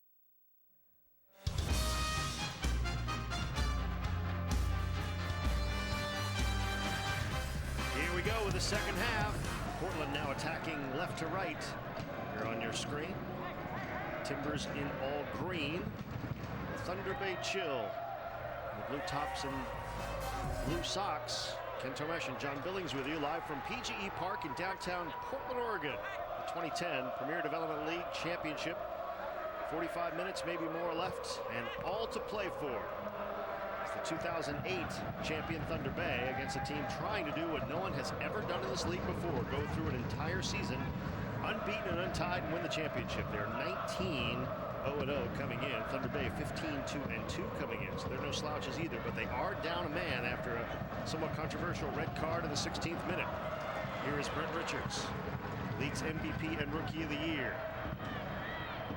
Didn't seem to have any footing with the dirt around home plate. There's Ogunyemi. Kicked away from him by Julius Abigar. Thunder Bay looking for their second national championship. The first one came at their opposing team's host stadium as well. When they beat Laredo, the tournament was hosted in Laredo, so they could do a double tonight. Chested down in the box by Brian Ramsey, but he could not control it, and Thunder Bay started back the other way before Stevie Evans came up with it. Evans still has it. Young man will be an incoming freshman at the University of Portland. Drops that one off. Kraselnik with a go, and it's wide of the mark. A name we haven't called too often, but that's not necessarily unusual, is Freddie Braun. And Braun is more than comfortable playing in this atmosphere, as he played for the Chicago Fire Reserve last season in the PDL championship. Didn't come out on the winning end of that one against Ventura, but will bring that experience here tonight. And he's just a guy that he's the connector. He's the focal point through midfield. Things can go through him. He's always an outlet, and then he'll hold defensive shape as well. A tremendous player. Certainly hoping for a better outcome than a year ago. He and his Fire teammates lost to Ventura County Fusion. Here it's Portland Timbers and the Thunder Bay Chill, and it's Portland on the attack. Kraselnik plays it wide near the touchline to Bim Oganyemi, who they discovered in an open tryout in January. He takes that one to the near post, and Steve Patterson is there. Oganyemi played a couple games for another PDL squad, the Michigan Bucks, a few years back. The Michigan Bucks actually were knocked out of the playoffs by this Thunder Bay Chill team this season. Ball drops to the aforementioned Freddie Braun, who has it at the edge of the center circle. He'll play it to Brock Granger. Granger chased by Oliveira. Hassan with it, flicks it over a defender. Richards gets his feet taken out from behind him, but advantage played. Oganyemi now. Some deft footwork. That one's chipped into the box. Forces Patterson to punch it out. Freddie Braun plays it wide to Hassan. Great start for Portland here. Tracy Hassan trying to get to the end line, and it's over for, it's a goal kick. The Army was hoping for a corner on that one, didn't happen. Really important touch here from Patterson. You can see the respect that they're giving Oganyemi down the line now. So he cuts it back into the right foot, and Richards was being held just a little bit before Patterson got the fist to it. Athletic goalkeeper. He can go from post to post in a hurry. Also has shown he's got a lot of confidence as he comes out for that aerial ball. Maybe confidence the most important thing that a goalkeeper can possess. 23-year-old Canadian who plays at Western Illinois. And a free kick here. And Thunder Bay with a dangerous chance less than 5 minutes into the second half.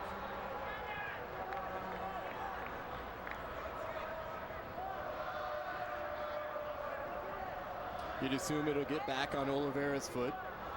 He had a lot of chances through the first half, although lining it up right now looks like Schwarzenegger, who hasn't had many cracks on frame yet tonight. Tony Calistro tells us he'll just keep shooting. He's a goal scorer, and he may miss a few, but you've got to watch him for 90 minutes. I thought that was kind of funny in the conversation we had with him. You know, everybody knows these kind of forwards that can get 10 chances, but they'll only score 2 or 3. The important thing about him is when he knows it's a big moment, he needs to finish, that's when he comes up big. He will put the right foot to this one. It's right into the wall. His second chance, didn't miss by much. Schwarzenegger led the league in goals scored this season, had 15 during the regular season and 18 in 19 games coming in. In fact, he had scored their last 6 consecutive goals coming into the semifinals here. Wasn't involved in either of last night's goals, so I'd like to get one on the score sheet here in the second half with his team knee-deep in a 1-1 draw. Brian Ramsey upended there, and it's just a throw-in is the call. As you see, Nolan Moya, the game-winning goal scorer last night. Hassan clipped from behind there, free kick. There's Moya, the captain.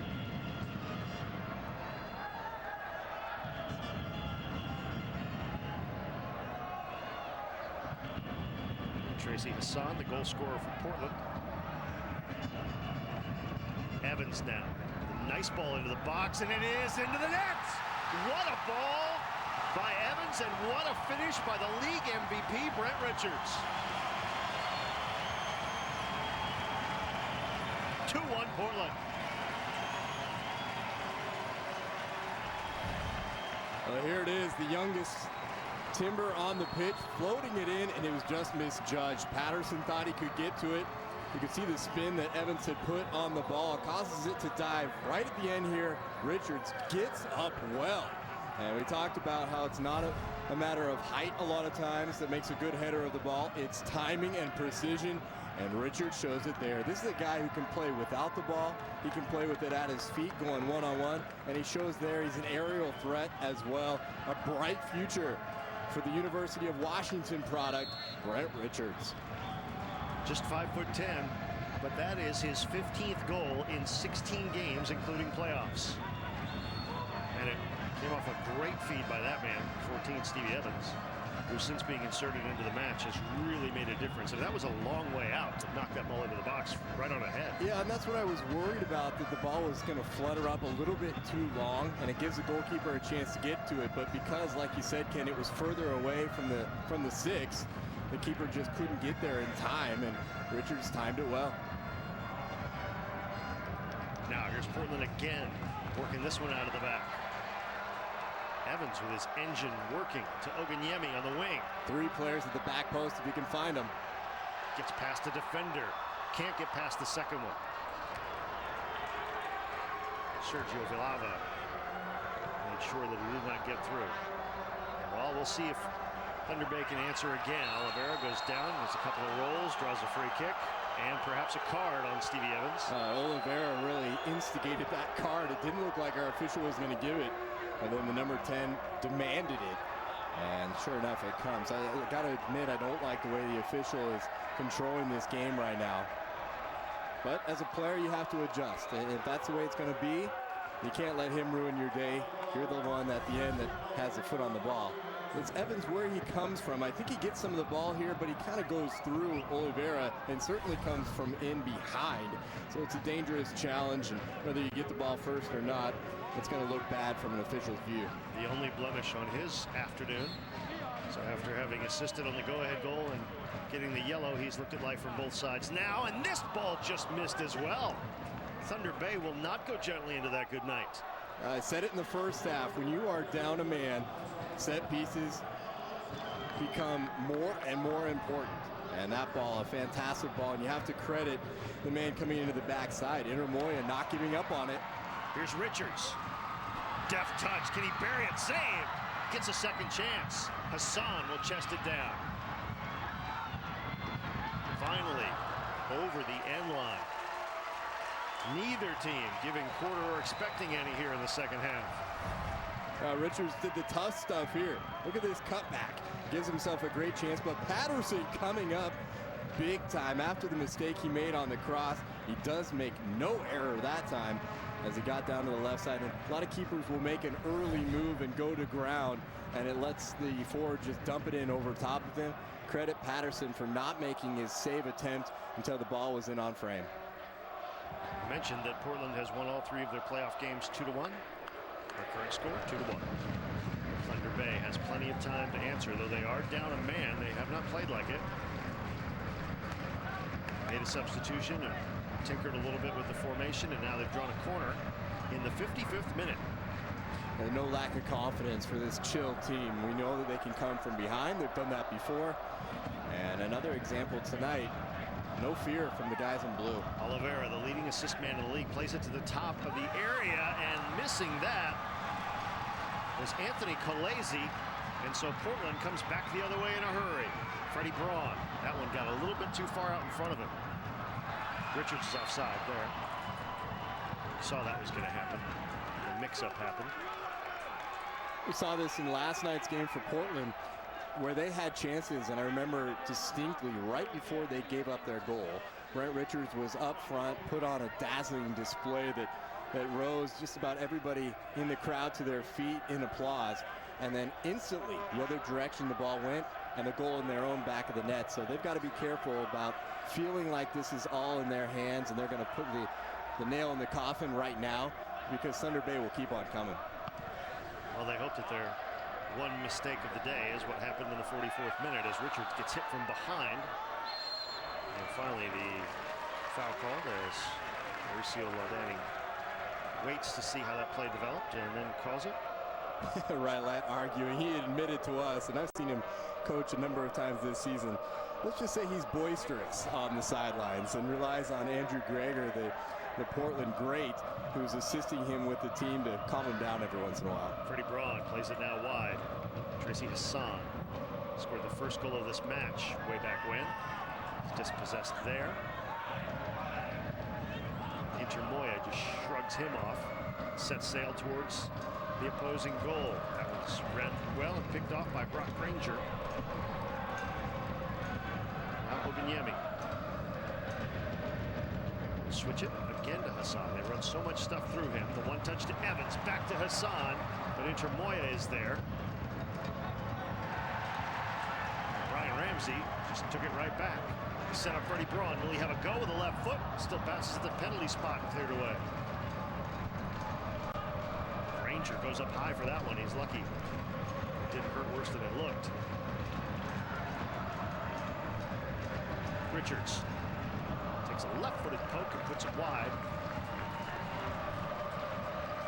Well, if you're tuning in watching this game and you haven't watched a lot of soccer, you're going to see the end products. You're going to see the guy scoring the goal or the cross coming in, and maybe don't realize how that was created. You're seeing a lot of product of that right now from Portland.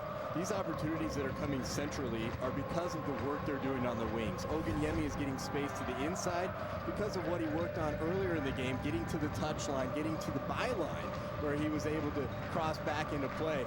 Now the defense is worried about him and Tracy Hassan going down the line, and they're able to cut it back in to get some nice balls into their front runners. Hassan pokes that one ahead, looking for Ramsey, and Ramsey does come up with the ball, but he is crunched into that corner there with Williams Ardeno.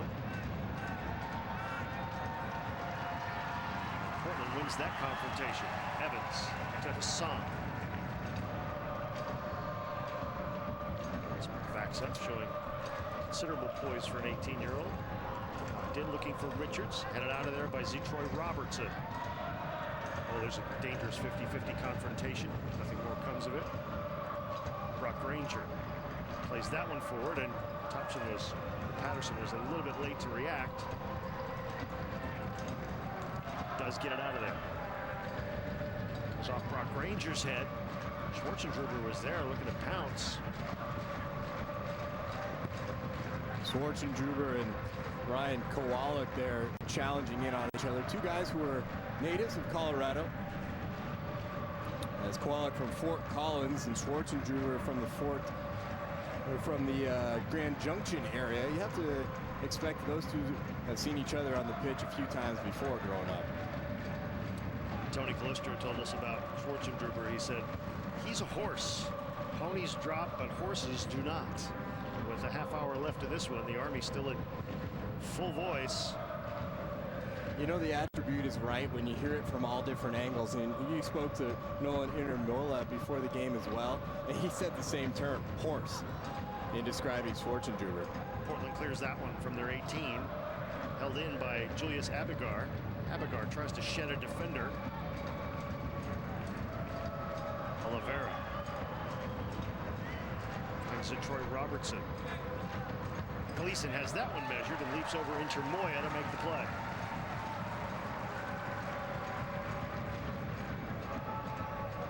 Quick distribution out to the side. Oof.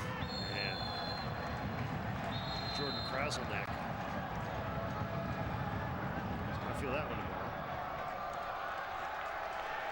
The official points as though it was 3 fouls that got him the yellow, but I think this challenge could have been bad enough for a yellow on its own. It's a late one, and it comes in studs up, and it looked like Kraselnik even adjusted his challenge to make sure he got something. Anthony Calesi. No, Calesi, excuse me. Gets himself in Mauricio Ladani's book, and Tony Calistro. They had enough problems just getting here. They left Ontario at 6 a.m. Thursday. Didn't get here till 8 o'clock Pacific time that night. Had to take plane. They did a 6-hour bus ride from Vancouver just to get here. They are not at all willing to go out, but they're down 3-1. And Brent Richards does it again. Patterson, with the shrug of the shoulders, feels frustrated. This is probably a 50-50 right here. Patterson came out a little late, but Brent Richards, you got to give credit to not only he and the ball that was played in. This ball is floated in sometimes right into the keeper's hands. Not in this case. It's a challenge that allows your forward to go up and get it. And Brent Richards, you mentioned it, 5'10". He's under 6 feet tall, but making him a force in the air. Well, how good do you feel if you're in the voting category for MVP of the season? You voted that guy your PDL Player of the Year, and he's making you look pretty good right now. Brian Ramsey checks out, and Ricky Abrego comes in. Abrego is a guy that brings a lot of pace. He's going to make that back four really have to work. And as those legs start to tire for Thunder Bay, number 18 in green is going to be more and more of a pain in their backside. Abrego gets right into the mix. Well, for Brent Richards, he hadn't scored in 3 weeks. One weekend he was off. He had to go back to Washington to do some stuff at UW. But he is back on the score sheet in a big way for Portland with a pair of goals. That one in the 61st minute has made it 3-1. Oliveira being chased from behind by Hassan. Intermoya with a shot and a save. The entire Portland back line had their arm up looking for the offside call that didn't come.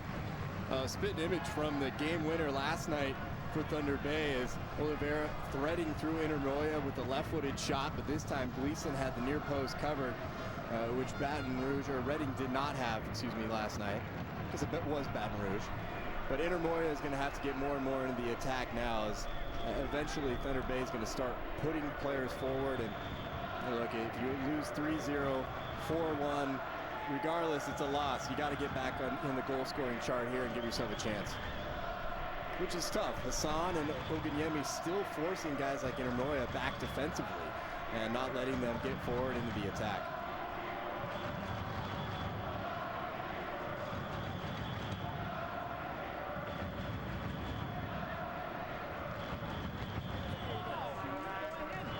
Now here's Portland in all green, attacking from left to right here in the second half.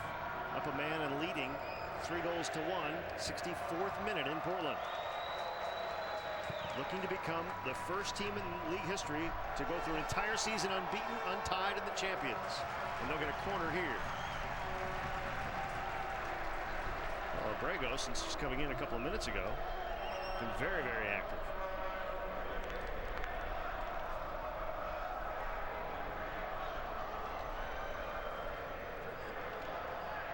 Tough afternoon for Steve Patterson.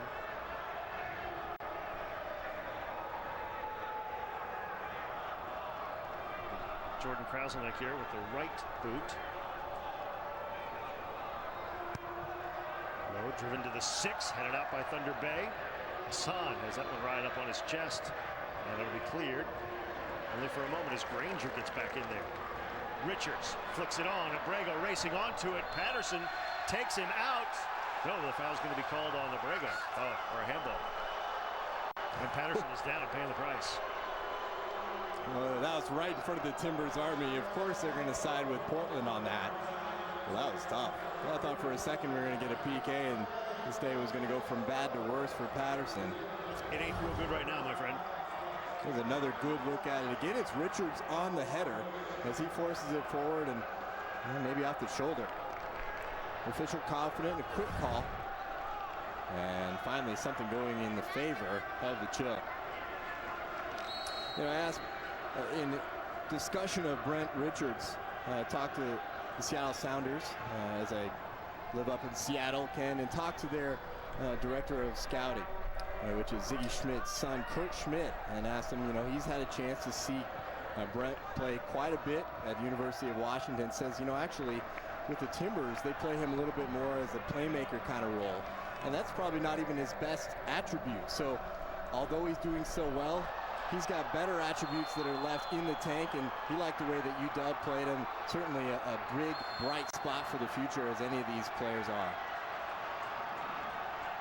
Well, Tracy Hassan. Unlucky bounce here, it looks like. A collision with a high boot. That was the most delayed reaction of a high boot I think I've ever seen. Like I said, Hassan, a guy you hate to play against, but you love to have on your team. He was the goal scorer in the 30th minute. Stake Portland to a 1-0 lead. They now have a 3-1 advantage, and we are in the 67th minute. Look, and I don't want to make fun of him. The guy's had a fantastic game, but that high boot to his, chest area, for me, that would be about to my knee. So it's not too high of a boot. Another test for Patterson here on the cross. And Oganyemi will take this free kick. That's something he does all the time. About 20 yards off the goal line, but at an extreme angle.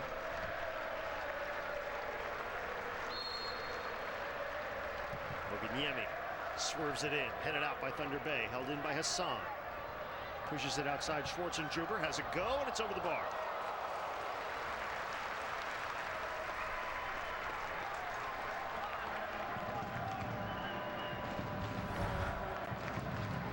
Nice little touch to the side here, and you see the strength that the young guy has. And taking a challenge, could have gone there. You have to applaud him playing through that and taking the advantage towards goal.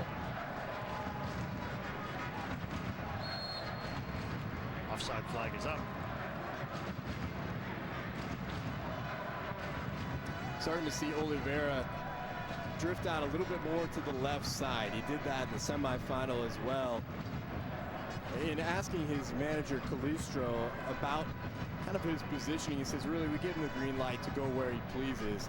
He drifts because he wants space out there, and right now, that's the place where he can find a little bit more time on the ball and a chance to create.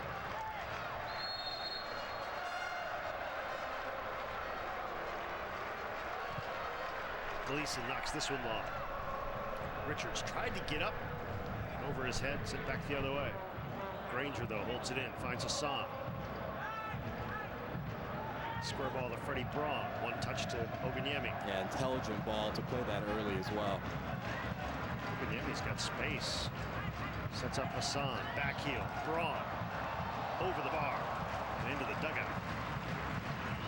Jim Rylett told us that, last night he wanted him to sit in a little bit more and thought maybe it's a night for Freddie Braun to hold our shape, and he went and got the game-winning goal. So this is a guy who can go forward, he can go back, he can do just about everything on the field, and a real midfield maestro for the Timbers this season. Moya won that 50-50 ball. Draws a beat on this one and drops between him and Freddie Braun. Braun flipped over the ball. The attack starts for Portland. Son at the touchline. Braun. Oh, Schwarzenjuber just kept working and came away with the ball. Glazy. Portland comes away with it again. Their back four has been so key there. Just the one miscommunication that led to the goal. It's just a memory now as we've almost reached the 70-minute mark. Soccer to be played. It's in blue. Hassan, that one in. Miscommunication there from Thunder Bay.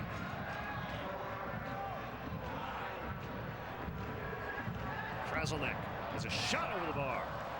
And not a bad attempt. You can see the game starting to stretch out a bit more. If you're Portland, you want to play balls through your midfield. You want to slow this game down. There's 20 minutes left. You've got the 2-goal advantage and a man up.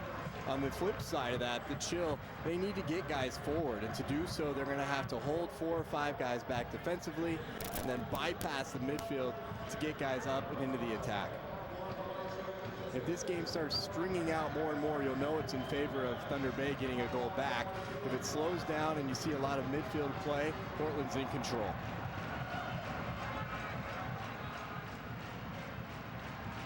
Corner kick here for Portland. As we've reached 70 minutes play.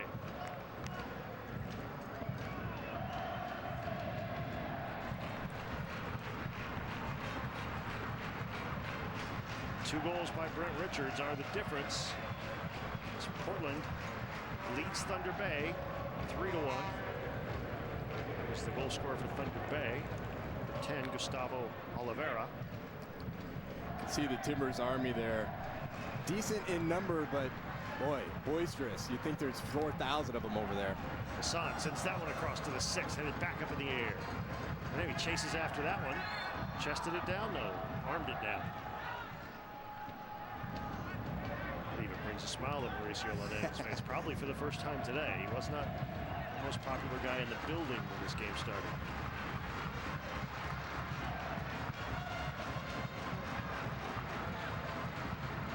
Steve Patterson.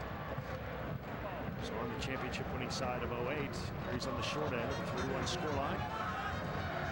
Mark Granger chases back up that one. Khaleesi gives him a shoulder and wins the throw.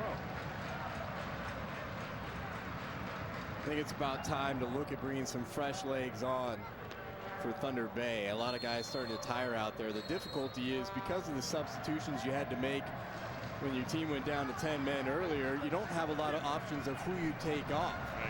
The one player that you bring on for an attacking option, Khaleesi, well, he was already brought into the game. You certainly don't want to take out your two best players, Oliveira and Schwarzenegger. So you might have to start to look at a defensive for offensive substitution, bringing a guy like your linchpin of Brager out of the midfield and a more attacking-minded midfielder in instead. Reminder, at this level, you get 6 substitutions, and Jake Gleason did not want to hear Schwarzenegger exchange pleasantries with him as he turned it back and knocked him to the turf.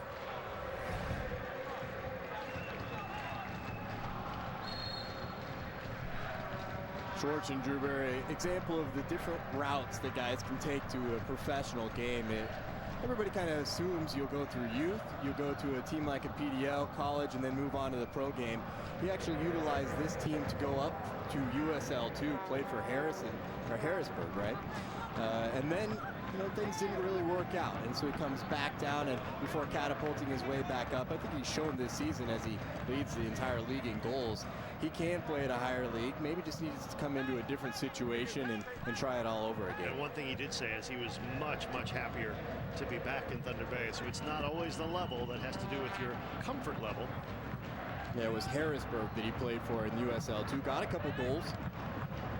But you're right, back to that comfort level and a chance to reignite his career. Here's Oliveira now.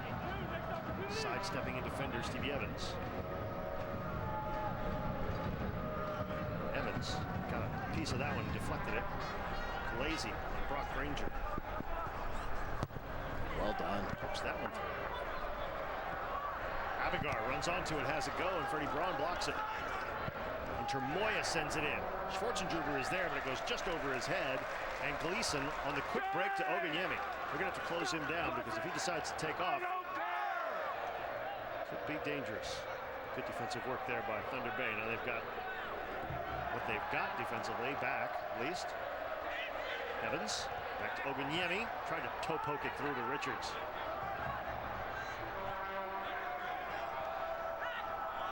Oliveira goes swimming there, gets back up.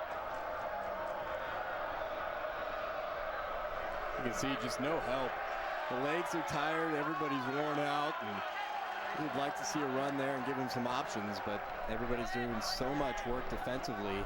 They don't have a lot left in the tank for a nice run on offense. Evans pokes that one forward. Kraselnik to Richards. The give and go to Kraselnik. He's down in the box. Finally a whistle and a penalty.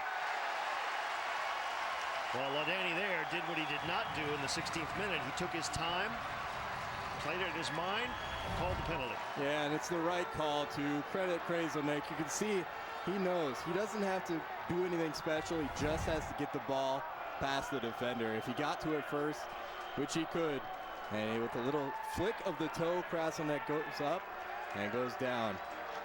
Sergio Villalba with the tackle in the box. And first it looked like Kraselnik was going to take it, but then Freddie Braun, who's an all-PDL choice himself, has a chance now to basically ice this game. Yeah, you're giving Braun certainly, he's earned this respect to take a PK in the PDL final, but Brett Richards could be going for a hat trick here, and they're not giving it to him. And he's not the type of player. That doesn't even really interest him, I don't think. Braun for the penalty to make it 4-1. He does. The win. Are chopping down the chill. Yeah, they are. And the win and the undefeated, untied, unblemished season looks like it's in the books. That's all they care about, and it's why they're this far. You have players like Freddie Braun and Brent Richards who are getting the stats, and they're doing the things that make them jump out, but it's a byproduct of how everybody sold their personal vendettas to go out and take care of a team goal and accomplish history, and it looks like they're going to do it tonight. Make no mistake, this is a team that has some excellent, outstanding stars, but it is a terrific team. Taylor Thompson now checks in. You have to credit the staff, the organization here at Portland as well, Ken, because everybody talks about developing players, and what these guys are here for is developing their careers. Well, with developing your own career, sometimes you might forget that wins out there really do garner a lot of attention and help your career move on. So these guys, while they're concentrating on developing themselves as individual players, they've bought into the fact that the collective, the team, that can really harness that attention grabber, which is getting wins. And now it's just putting the pressure back to the players, and they've shown that they can really thrive. 78th minute. Jake Gleason's goal kick. It's a lot easier to grab the attention of a professional coach or scout when you're on Fox Soccer Channel, and teams that are not winning games, well, they don't get on Fox Soccer Channel. Patterson comes out to his 18 to grab that one. More smoke from the Army. Successful mission for them this weekend as well, as they've been supporting their U23 side the way they support their USSF Division II side for 90 minutes and very loudly. Son, as that kicked away from him, will go on to the back line for Portland. Cleared there by Graham DeConey, the oldest of the Timber regulars at 23. So they could be very good again next year. Spoiler alert.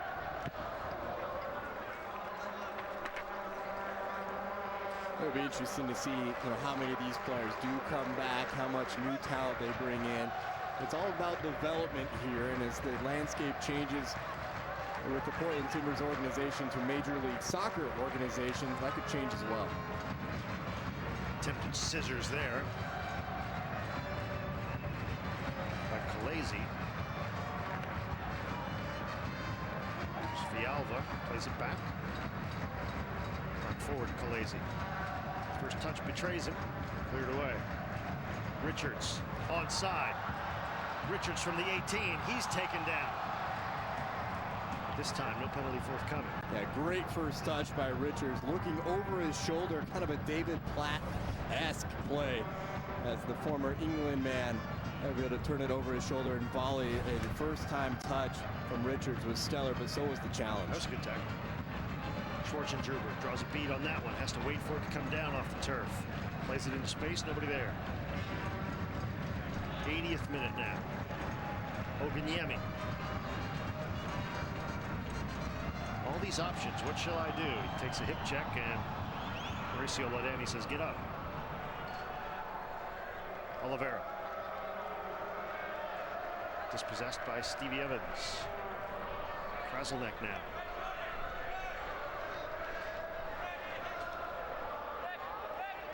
Ricky Abrego. Oganyemi, again they work the give and go, and Abrego gets almost behind his man. Nice tackle again there by Zitroy Robertson. And yeoman's work despite a hamstring. It's a bit dodgy.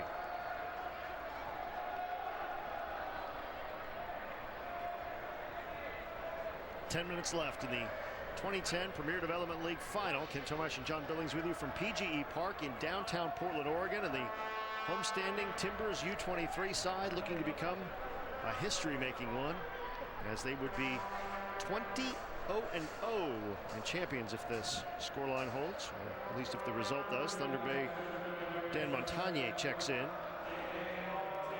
He will replace Anthony Calesi. So we've got subs.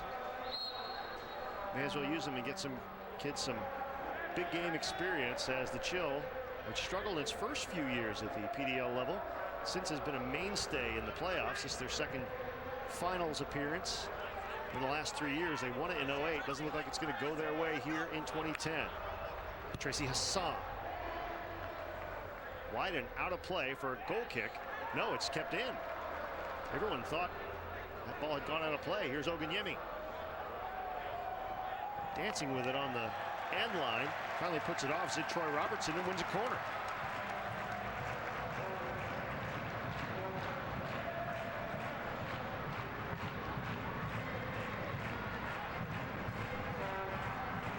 With their own fans in that end.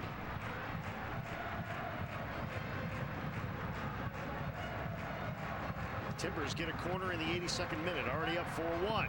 Headed away by Schwarzentrooper from the 6. First touch there by Montaigne.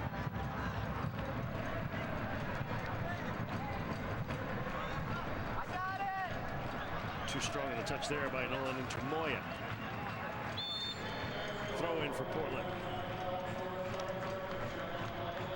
We're going to have subs off both teams' benches here in a second.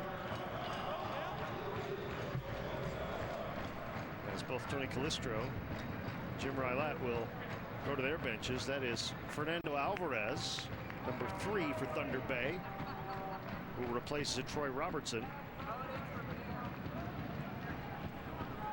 Just giving it all he had this afternoon.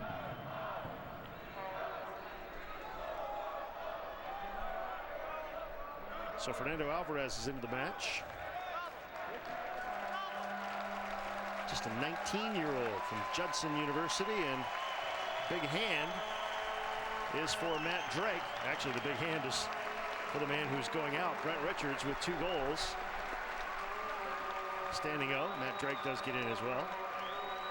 They love the Drake here too. Richards out, Drake in. Reached 83 minutes played.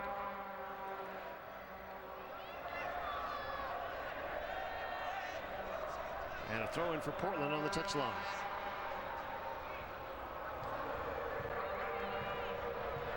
Ricky Abrego tried to get to that one, and from home plate, the new man into the match, Alvarez, pokes it out across midfield. Schwarzentrooper tried to get that 50-50 ball, couldn't do it, but he's still chasing after it. Jordan Kraselnik sent it back the other way.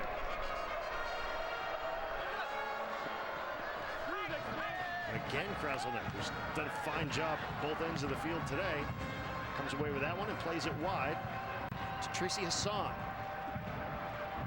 Hassan with 2 blue shirts on, backs it out. Knocked into the box, goes off Abrego's head, and Patterson started forward but came back inside his 6. Distributes out to Oliveira. Sidesteps Kraselnik. Toe pokes it over the top. Schwarzentrooper draws 2 defenders. Taylor Thompson, one of them, who's a late sub. Played back out to Oliveira. Strong first touch to Montaigne. And Hassan sniffed that one out. Snuffed out the attack at the top of the 18. See a couple more subs come in here as players get valuable experience here. Jimmy Mayela comes in.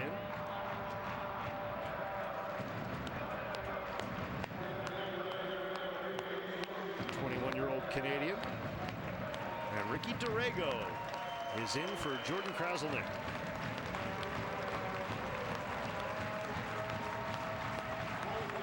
They all get to be a part of history today. Playing for the first PDL team ever to go through an entire season unbeaten, untied, and champions. And they're only less than 5 minutes away from getting that done. Cleared off the back line and over almost into the beer garden. Quick throw in by Fernando Alvarez to Intermoya. Back to Alvarez, who loses it. And will stay with Thunder Bay.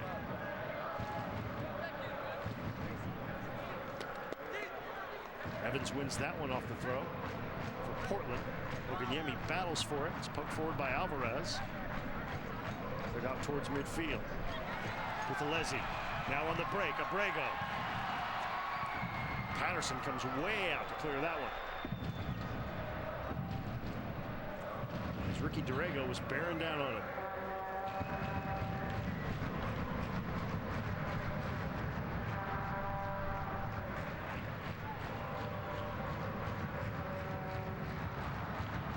'87th minute now.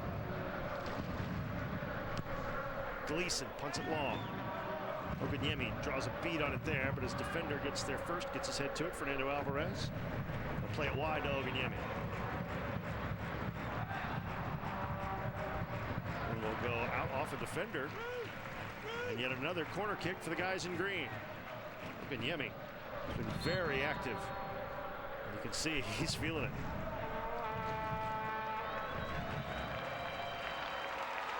Another sub now as Tracy Hassan will get a great hand as he departs and Michael Nielsen comes in for him.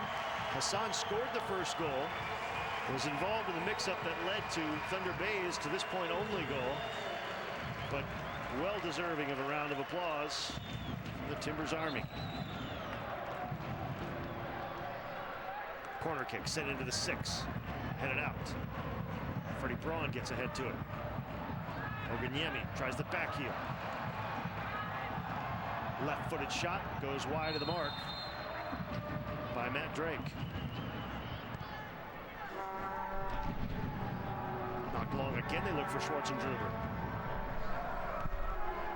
Still hustling after that, but Portland just too strong today, and with a man advantage for the final 74 minutes or so of this one. They have a 3-goal advantage going into the final few minutes. Got a Timbers player down. Looks like Freddie Braun may just be exhausted after giving everything of himself today to the cause.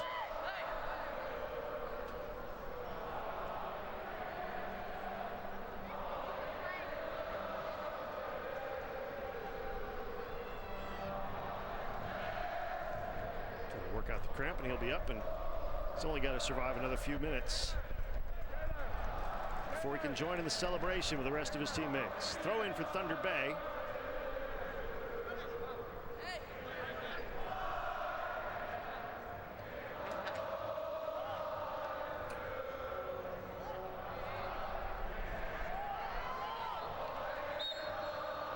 The throw in comes, but Thunder Bay will send it back to Portland.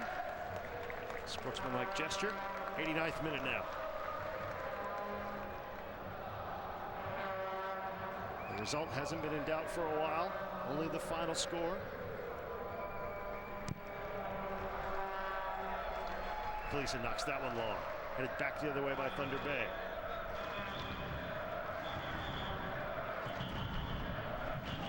Now Thunder Bay again on the attack, on the flanks. They'll switch this one and look for Dan Montaigne. Montaigne gets to the end line, gets it across. Drops inside the box, off the post. It's one of those days for Thunder Bay, as even a late chance. That one by Jimmy Mayela goes wanting. Took a bad bounce, but landed right to Mayela's foot. He hit it off the post. Get a corner out of it. Abrego heads that one out for Portland. Will be held in there by Buthelezi. Out of play, Portland throw it.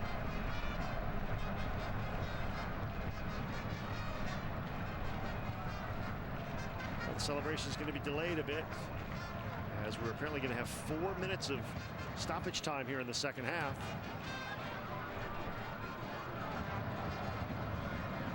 And if you're one of the guys in green, you want to keep playing. You want to keep having this feeling. Thunder Bay will be playing to the final whistle as well. Steve Patterson now. We're into second half stoppage time. Schwarzenegger, can he get there? Sends it across, and Gleason sticks out his big left paw, and the ball just sticks right to it. They are dancing in the aisles here at PGE Park.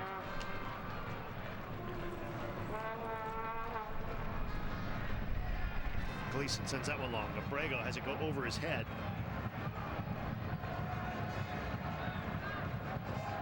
How they'll knock it about. Stevie Evans. Bim Oganyemi. Taylor Thompson with some nice footwork. Chip forward again, looking for Schwarzenegger. Comes in the center circle here.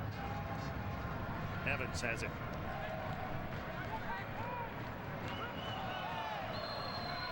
Ricky Dorrego gets clipped there on the boot.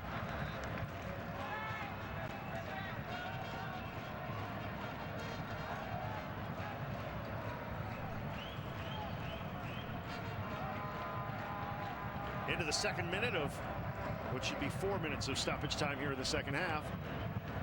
Timbers play it wide. Thunder Bay has it back now. Nolan into Moya. Again, Schwarzenegger, Schwarzenegger after it. Throw in for the chill.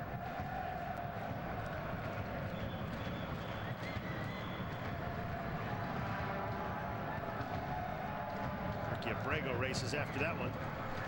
Can't get it though as Sergio Villalba got there first. Julius Abigar chips it forward into the box, and Gleason will get it there.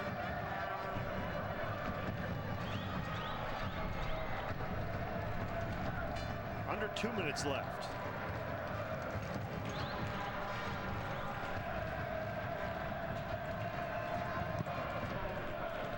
Gleason sends this one long. Brego looking to get ahead on it, but Villalba does first. Now it's Michael Nielsen with it. As Timbers reserves are getting their playing time at the end of this one. Patterson quickly puts it back into play. That one eludes Schwarzenegger. And Inter Moya races after it, stuffed out by Gleason.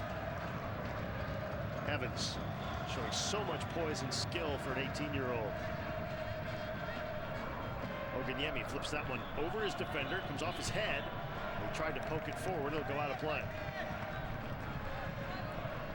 Final minute of second half stoppage time.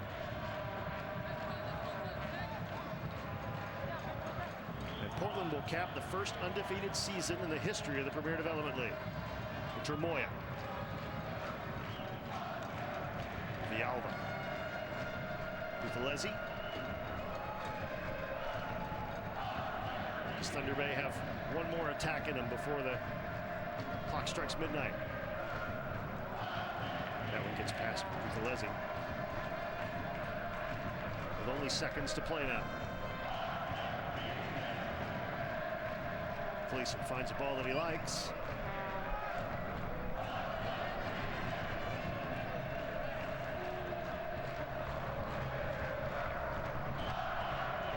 Could this be it? Gleason knocks it long. And that's it.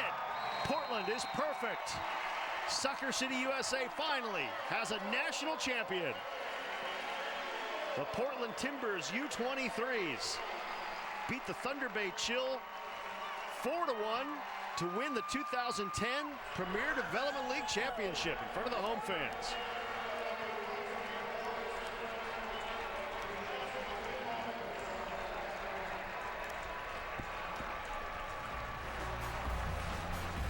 Don't go away. We've got a lot more coming up.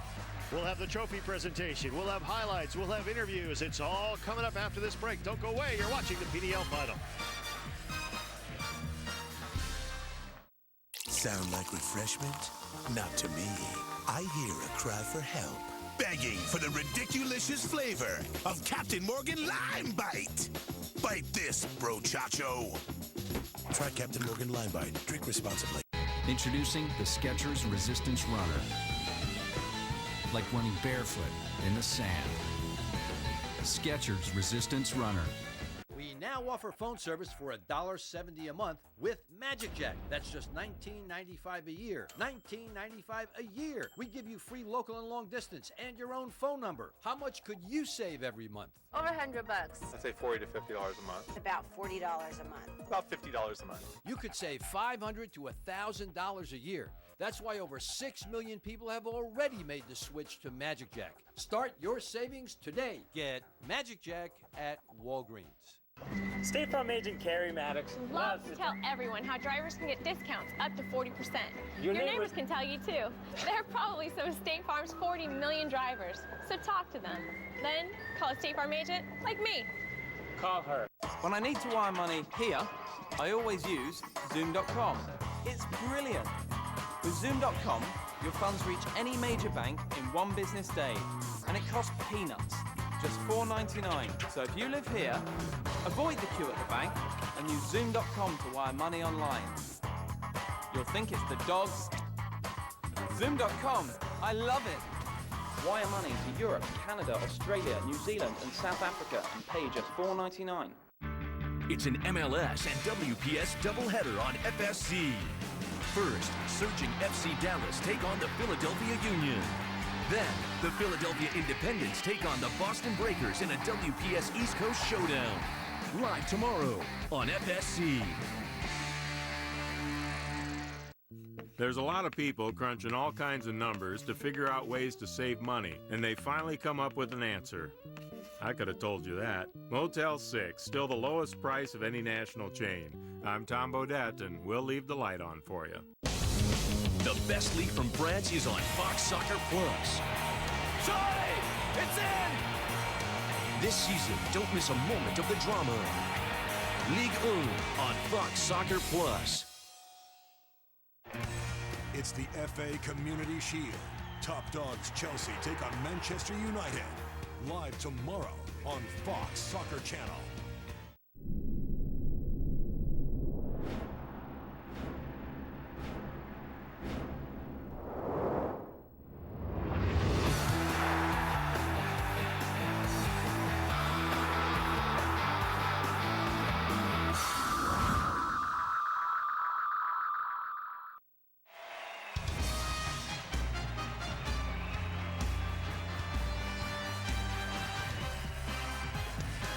Portland is perfectly happy. John Billings is with the victorious coach.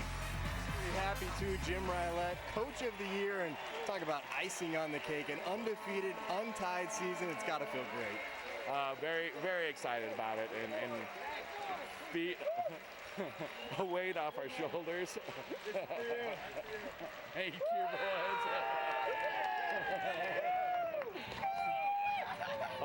It's pretty heavy, huh? I have no idea what I'm going to do with that. I'll have the players do something with it when it's done. No, we didn't really talk too much about the record or anything else, but at the end of the day, it is something there, and they made a little bit of history for the USL and for our organization, first team to win something, so they get some hardware, and that's important. So, the celebrations obviously going on all around us. It must feel good as you to be able to guide these guys to this type of atmosphere and to take a victory in front of these fans today. It was fabulous being here, having the Army show up as they did for both games, and let these fellas, these players, get an opportunity to play in front of them. We get the benefit, because of my work with the first team, to be in it, and you think, oh my goodness, these guys got to play, and when they were singing at the end, there was some tears in guys' eyes, and they're singing the love song. It was great. That's a special moment. Congratulations, Coach. We're going to head right back up to Ken up in the booth. Thank you, John. Thank you, Coach. Hope you find a place for that big piece of wood. He's going to have to put a trophy case for the trophy that they're about to be presented. Stay with us. More from Portland after this. Gentlemen, this is vodka.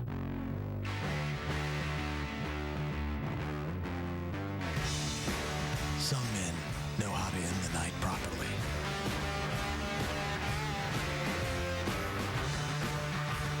Some men know when to step aside. Inspired by 300 years of tradition. Kettle One. Please drink responsibly.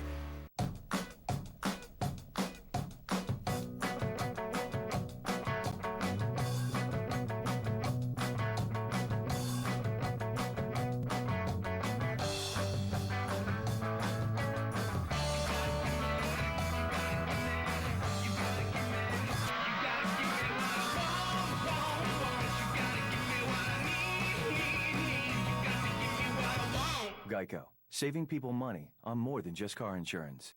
In the next 60 seconds, we want you to qualify to be the next $50,000 home makeover winner. Pick up the phone and get ready to start dialing when the number appears on your screen. Call the number on your screen now, and we'll mail you a key. If your key opens the lock in your local Direct Buy Club, you'll be the next $50,000 home makeover winner. Operators are standing by, so call right now. Direct Buy Club has already awarded over $1 million, and someone is going to win the $50,000 home makeover. Why not you? If the phone number is blinking, the phone lines are now open. Call now to receive your key and an invitation to your local Direct Buy Club, where members can save thousands or more paying low direct from the source prices on big ticket items like kitchen cabinets, home furnishings, flooring, bathroom fixtures, and so much more. Call now and get your key to winning a $50,000 home makeover. Someone is going to win the $50,000 home makeover. Why not you? I'm Roger Teeter. In my 40s, I suffered from chronic back pain. I tried practically everything to find relief. Nothing really worked. Then I found inversion. The Teeter Hang-Ups offers natural decompression that can help to restore nutrients to the discs, reduce nerve pressure, provide realignment, and relax tense, tired muscles. Call now for a 30-day trial of the latest Teeter Hang-Ups. Just pay $14.95 plus shipping and handling. Unlike any stretch you can do on your own, a few minutes a day on the Teeter decompresses all weight-bearing joints, promoting improved function and flexibility. That deep stretch leaves me feeling relaxed and rejuvenated. Even though I'm in my 70s, I feel great. It's an extremely easy piece of equipment to operate, and the relief that it brings me is well worth the 3 to 5 minutes. Give it a try and discover why over 1 million people worldwide have put their trust in Teeter Hang-Ups.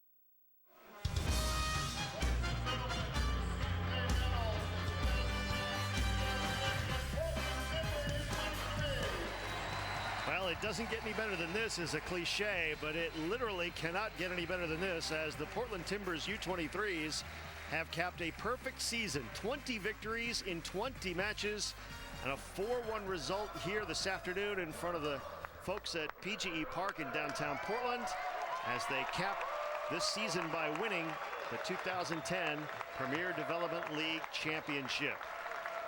There's Tracy Hassan, who was instrumental in this match, the midfielder who scored the first goal and was basically the midfield general. And he was the first to receive his medal. As the rest of the Timbers are getting those, you see the man in the sling there is Roberto Farfan, who had to leave the match early on after sustaining an injury in a collision. And he'll take it with the left hand. He'll take that medal and he'll help raise the cup, which should be presented here shortly. Great crowds on both matches, or both days of this tournament, for the semifinals last night, and then on a lovely afternoon in Portland, Oregon. The fans turned out in force and in full voice to help the Timbers U23 side make PDL history. 20-0 and a 4-1 result over a very game Thunder Bay Chill Squad, which had won the title in 2008. And went a man down in the 16th minute, but nonetheless, this game was 1-1 at halftime. A quick goal in the second half made it 2-1. Brent Richards, the MVP of the league and the Rookie of the Year, scored twice, and he'll cherish this picture, as will they all, as the Timbers U23s are the PDL champions for 2010. And now Jeff McCraney, executive director of the PDL, is getting set to present the cup.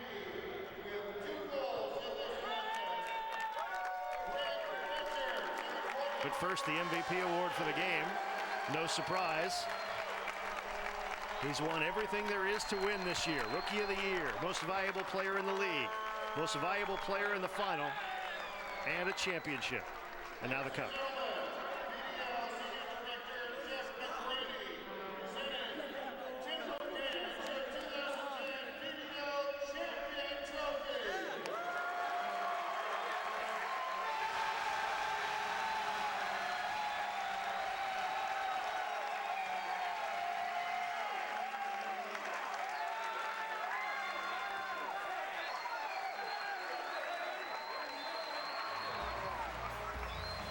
We're not done yet. We'll be back with more from Portland. The Timbers have won it 4-1 over Thunder Bay. Stay with us. More coming from Portland.